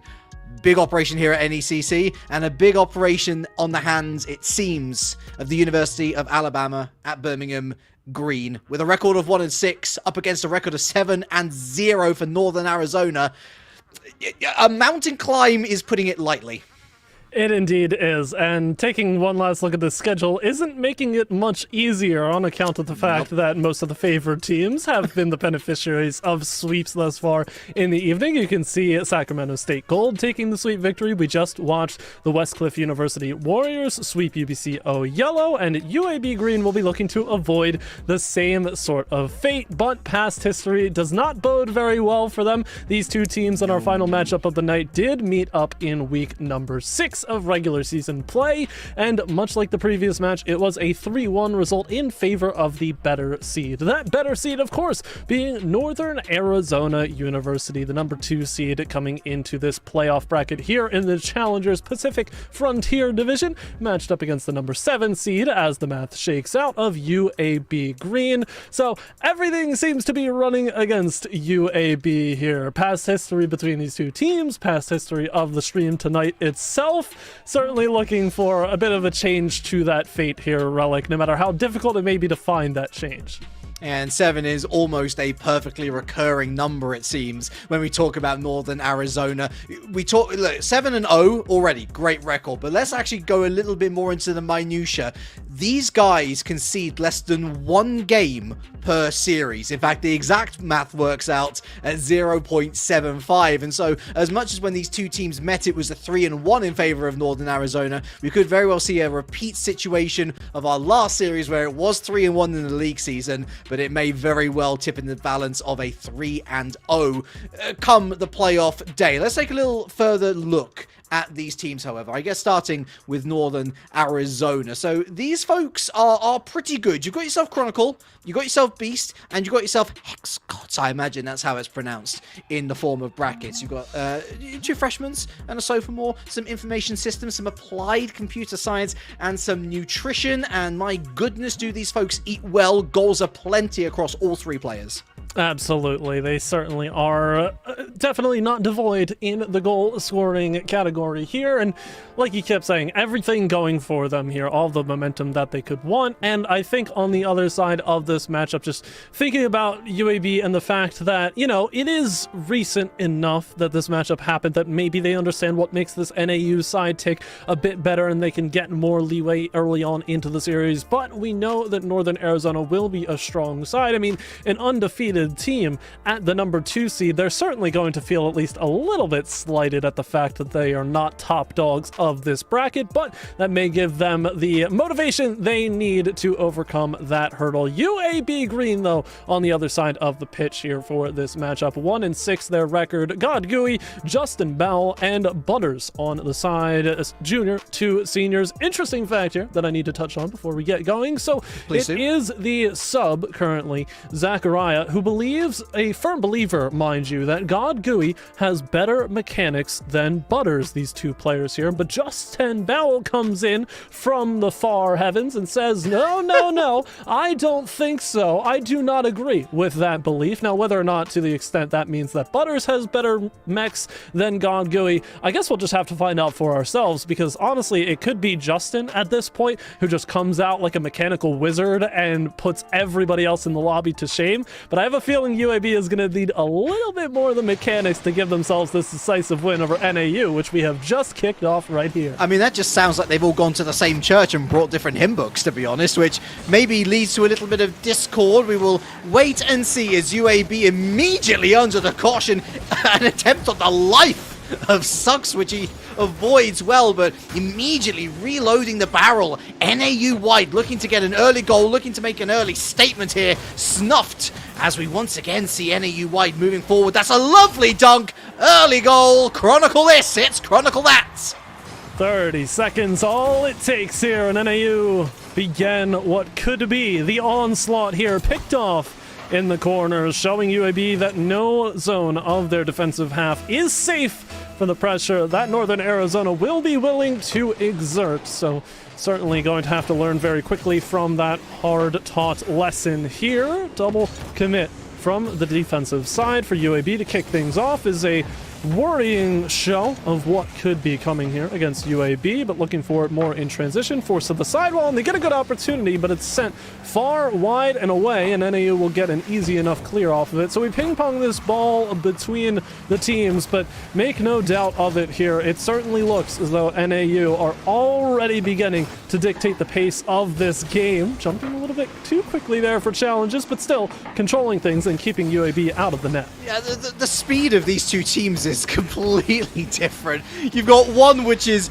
on the highway, breaking the speed limit, 100 miles per hour, and on the other side, you just got this quaint little country road drive. You can't be driving quaint through the country when you're 2-0 down. Oh, it's a complete canvas, a complete crevasse between these two teams. Thankfully for UAB Green, still the majority of the game left to go.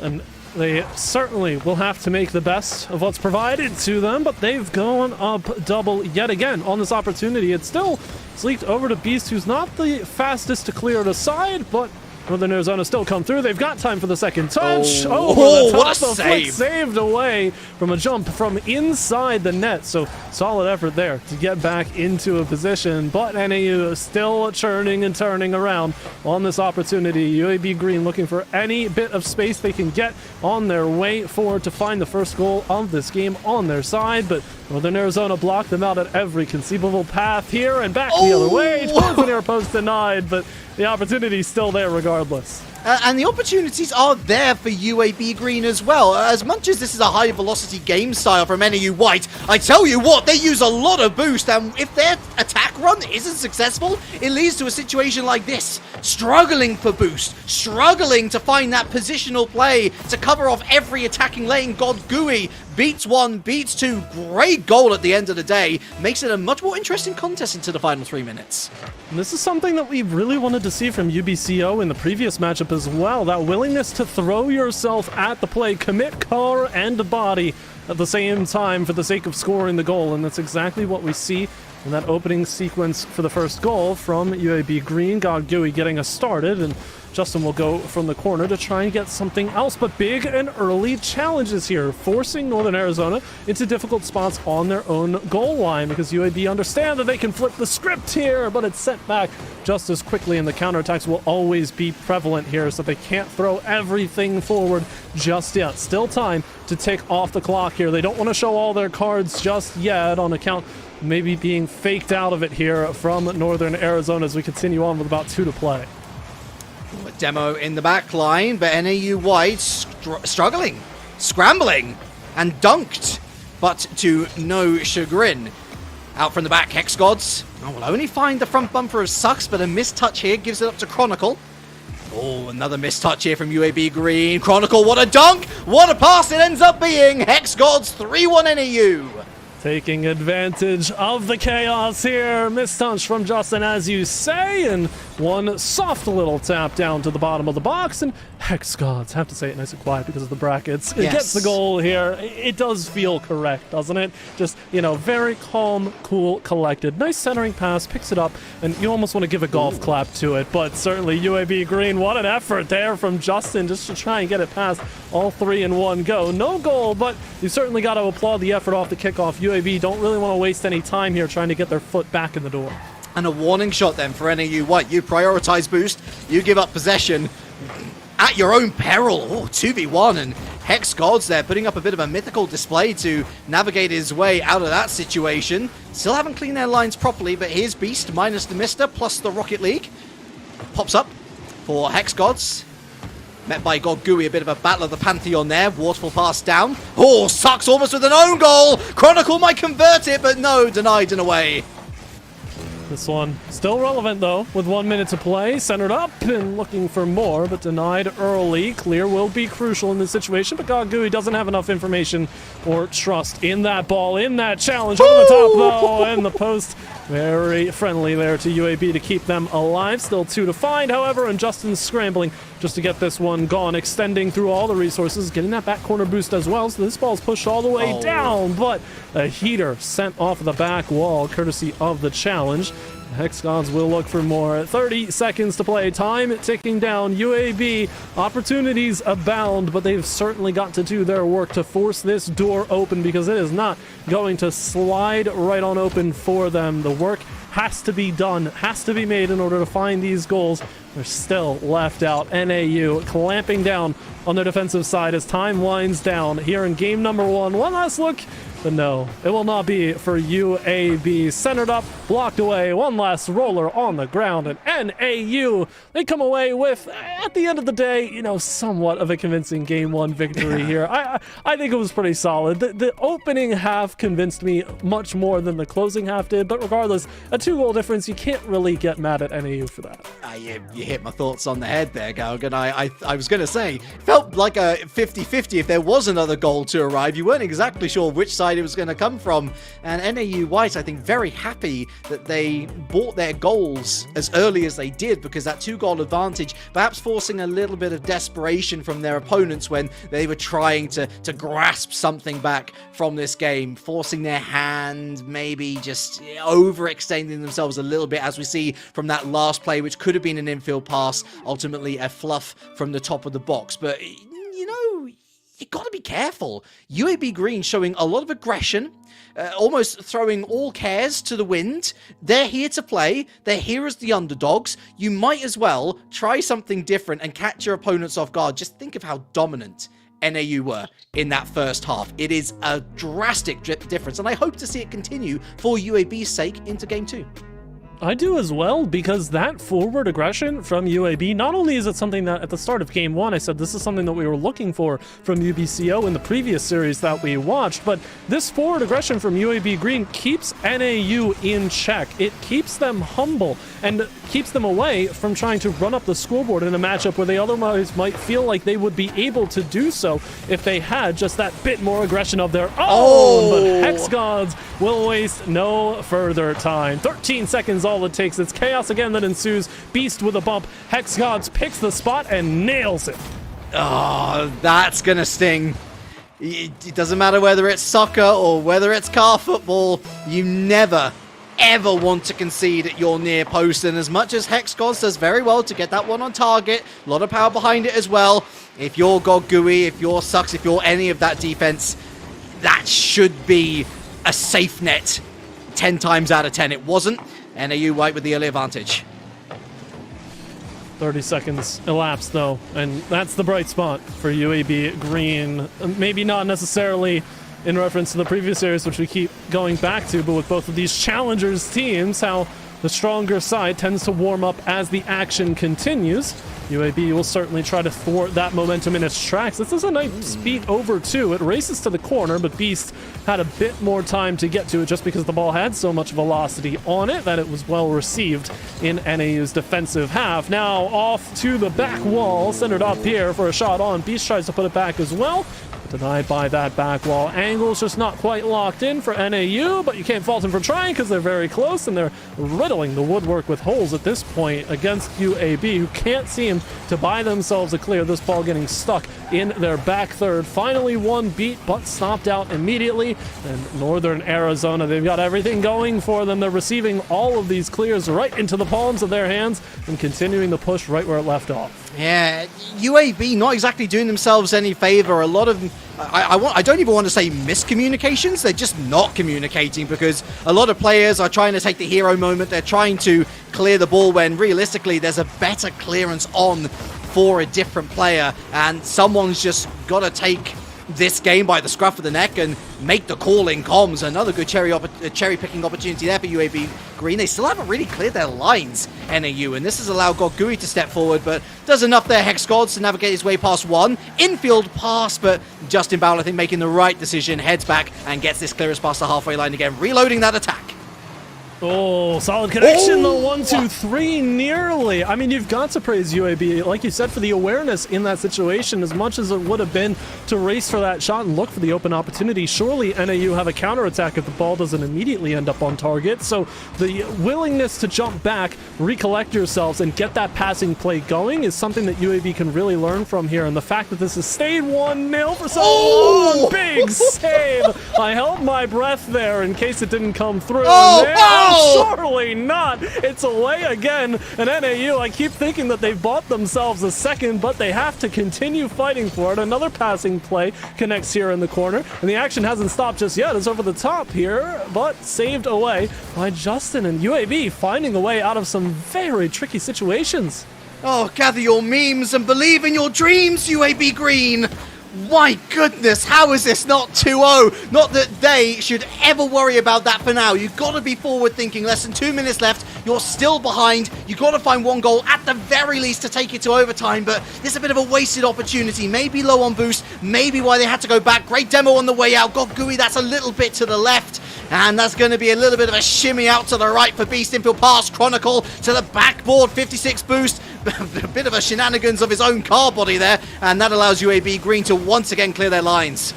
They've certainly got some good looks, though. Another one sneaks through, but Sucks blocked on the challenge there by Beast, who's now to the sidewall, and Justin picks off. Slow roller, but big challenge. Gets it to the corner. It's open zone, though, however, for NAU to control and look for an infield pass. It does connect. Now sent on target. Where's the defense gone? It is not present at all. Beast taps home another, and NAU get the counter that they were looking for all game long. Yeah, laid an egg and sat on it.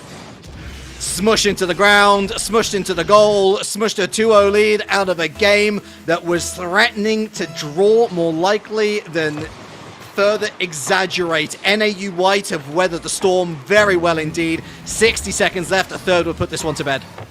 It absolutely will, and they look keen to try and find it here. Solid second touch, centers up for a shot, and Chronicle to punch yet another one home. Asking you shall receive from this NAU White squad. Beast, solid effort there, nearly gets it on the double on his own, but it's just wide. Defense doesn't have the read off the back wall. Chronicle comes over the top, and NAU White out of, like you said, a very shaky start to this game. Almost the antithesis to what we had in Game 1, where NAU were convincing in the first half and shaky in the second. We get the flip side of it now, where NAU have convinced us that they deserve this 2-0 series lead and to go on to match point. And that is very worrying if you're a UAB fan, because you want that positive momentum heading into the final game. Even if you are to lose, try and finish the game strong. Maybe if they are to find a goal, they can still rescue some shred of confidence from game number 2. But NAU White, they've been let off the hook a couple of times. They've certainly fired a couple of mercy shots at UAB Green. They haven't punished them as harshly as they could have themselves. I'm worried for UAB heading into game number 3. Not necessarily because it'll be a particularly egregious scoreline, but because they haven't looked like scoring themselves when they've had the chance. Is this a fourth? Is this to put them to the sword? Maybe, maybe not. It'll hit the green stuff. And UAB Green, I should say. Well, they're one game away from elimination, and I would not be surprised if that does turn out to be the case. I would not be surprised myself either, and it really is tough shakes, right? Because UAB, we said so much about Game 1, how they looked so solid, they looked poised to take advantage of those opportunities, but it really comes down to the decision making, not necessarily the commitments that UAB want to make, but when they choose to make them, because we know that these opportunities have been present for UAB. They've found the accuracy, they've been able to test Northern Arizona defensively. That's out of the question. What now needs to be asked is those moments where we saw, the moment where we saw Justin turn back, a wise decision to set up the 1-2-3 all the way through the infield was very smart from UAB, but unfortunately, they find themselves in the position to have to make those decisions multiple times a game, and they're getting a majority of those tests wrong, which is a really, really rough look, because when they get it right, they get it right, and Northern Arizona is certainly shaken quite a bit on defense. They just need to find the goal. When they get it wrong, Northern Arizona walks it down the rest of the field and gets an easy goal. So that's the difference. UAB need to score on these opportunities that they get the green light on, because the green light's not going to stay lit for much longer if they keep letting them go by the wayside. But Hexgods has already beaten 2 on this initial touch, so NAU not wasting any time of their own. That's a beautiful touch from Sux, though, to just pop it up and away from the on-rushing Shadow Striker. Look, task number 1 for UAB Green: survive the first minute. It is imperative. Task number 2, if you survive that first minute, get that go-ahead goal. Make NAU panic in front of net. Look for those counter-attacking opportunities. It could have. It didn't, but it could have served you well across the first couple of games. Almost the first minute elapsed. We are very close indeed to what I'm asking of them, Galgan, but NAU White still looking so dominant in the midfield. They're passing plays, finding the mark 9 times out of 10. It would truly be enough, right, if it was only on UAB to just be more confident and resolute in themselves. But Northern Arizona still stand in their way. So you can't necessarily disregard those 3 blue cars trying to stop everything you're doing. High touch on the wall, but just does not get over the top of it enough. Demo on a beast, but not before the clear is made. And an awkward double through will force it to the sidewall. So Justin has to play this one deliberately off the sidewall to try and kill some time and get UAB into a better position to clear this ball through. We're still scoreless through the first 90 seconds. Big challenge, though. That's a bounce that could be tricky to take away, but somebody makes contact with it on the goal line. It's sent aside, and we still stay scoreless. UAB go wide, and UAB have found some channels to actually work a playthrough. And all of a sudden, NAU White back on the defense. A fortunate 100 boost spawn. And Chronicle is on his bike, flying through the air like E.T. Denied, though. He's been thrown off his bike, and perhaps UAB Green with a chance to navigate their way through traffic. It's a loose ball. It's a 1v1 race, but it's lost by Gorgui. Not the moment that they needed. 2:50 left on the clock. The wheels truly starting to get loose here around the midfield. Everybody coming with some real power behind these touches, sending it every which way. Trying to receive that. It sucks, but it will be Hexgods from underneath on the side to try and set something up. Big bump from the corner, but Sux is already up there. So UAB playing proactive, yet again, getting these bumps and these touches through, trying to delay the inevitable Northern Arizona clear. One misses, but all of a sudden Justin's got caught under the ball, sent to the sidewall instead. And still, NAU, despite the fact that they're being sent to take this ball into unfavorable positions, they're still finding the clears through. Being handed this ball on a silver platter as well in terms of possession is certainly helping the case of NAU. As UAB, they look for these turns. Sucks, beautiful touch over the top here, but it's played to a fairly empty corner, and this one with nobody to finish off the shot. Chronicle will pick it up, and NAU once again take possession. Looking for the run ahead bump as well. Great evasive action from Sux there, and it's enabled his team right down the other side of the pitch to put something together, but that's such a weak pass in, and Sux wasn't ready to go for it either. Justin, he's back. Nice clear. And that's into the hands of Hexgods, who's forced to turn around. Back out to the midfield. Justin leaves it. Good communication from UAB Green. You could tell there was a call-off there. A mistouch from Beast allows UAB Green to step onto the field once again. They're looking for more. A miss from Chronicle. NAU White. Is that panic I sense? Oh, it's still zeros on either side, however, but this one lobbed up in front of NAU's net, and a big challenge in the corner over the top of Justin. Now streaking forward, 2-on-1, and Godgui. Perfect early touch there. Now Sux trying to get it to Godgui. Unfortunate feels backflip, man, for Justin, but still has a shot opportunity, and Chronicle takes it aside. So now NAU truly scrambling on the defensive half. They're against the 2-on-1. Now Sux comes through, and as we get closer to this final minute, this game 3, it may not be a decider for UAB, but it is heating up, certainly feeling like everything is on the line, because the playoff live surely is for UAB. A semi-final place just 1 goal away, and yet NAU White can't seem to find it! But as soon as I say that, Chronicle, the ball falls so kindly for him. Beast! Oh, it was actually not Beast, it was Hexgod there, and Sux, I don't know why he moves his way over to the left. Of course, unsighted on Chronicle, but 37 seconds left, Galgan. Not much time for UAB. Sometimes all it takes is a calling from above to find what you were looking for, but UAB were honestly convinced that the pace of the lobby had picked up so much. Massive save from Sucks, though, and we are under 30 to play. UAB Tournament Lives on the line here. Godgooey, big clear. That's a solid one as well, but Justin can't connect. It's sent to the back. Anyway, right into the hands of Justin, but the shot doesn't have enough pace on it because the boost is not in Justin's tank. 12 seconds to play now, ticking down. Final 10. Sucks has to get the better of this ball and does to the back wall, but it's laid up perfectly for NAU to try and get it clear. Send it up out of the corner. You gotta go for it. Can Godgooey take the shot? Oh! 2 seconds and we're tied up. Oh, it was so close to the deadline, but they make it in. Godgooey throws himself at that like a lightning bolt. He strikes, and Hexguards on the other side of the cloud couldn't block it. 2 seconds. Is there one final goal off the rip? Oh my, last touch sidewall, it's popped up, but nobody gets to it in time. Game 3, overtime. Do we have the beginning of the miracle on DFH Stadium here, or is this still the end after all that UAB Green have been through? Is it all for naught? One golden goal can send NAU to the semifinals or extend this series further, and honestly, with the form that UAB have tried to find themselves in, I need this to keep going.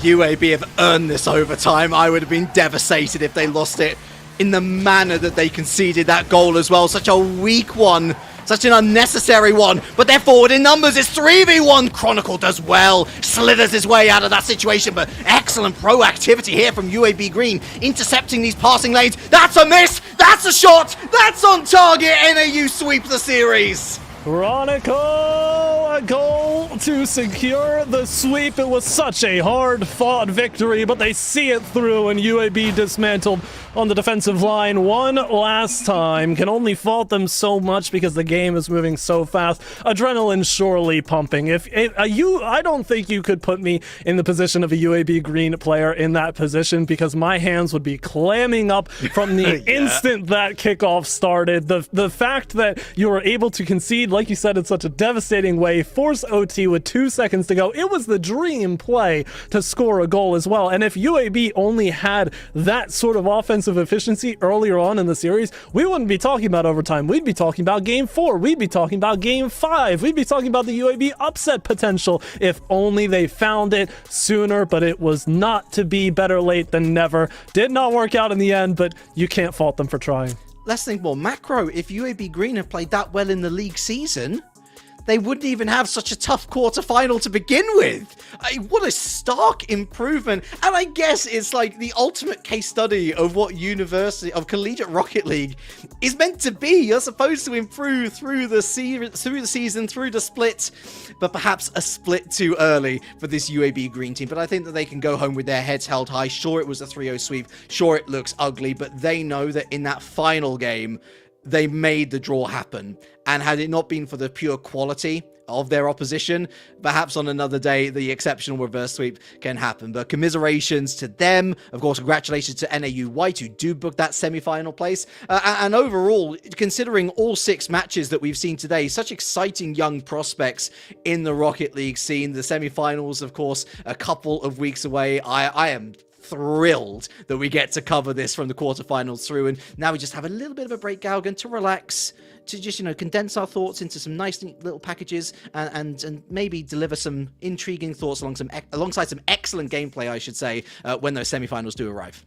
Exactly. The holiday break will be a welcome distraction from the hup and bustle that is Rocket League, of course, because these players, everybody needs a little bit of a break. But I know that the action will be plenty spicy when we come back. I'm very much looking forward to it in the same fashion that you are, because playoffs are where these players show up and show out. You get the mechanical wizards, trying to 1v3 everybody else, and the rest of the team trying to rein them in. Like, hey, this is, a team game. We're playing 3v3 here. But at the end of the day, you truly do get the best of the best teams at the day of. NAU White, a solid victory to end us off here in the 6th and final match. And I'm interested to see where they go in this bracket specifically, because the 2nd seed with an undefeated record, I think they proved in this match that there are faults to the gameplay, but they certainly are playing with a chip on their shoulder for not being the 1 seed here in Challengers Pacific Frontier. So we'll see how they go in the semifinals along with the rest of the teams. Relic, I am just as excited as you are.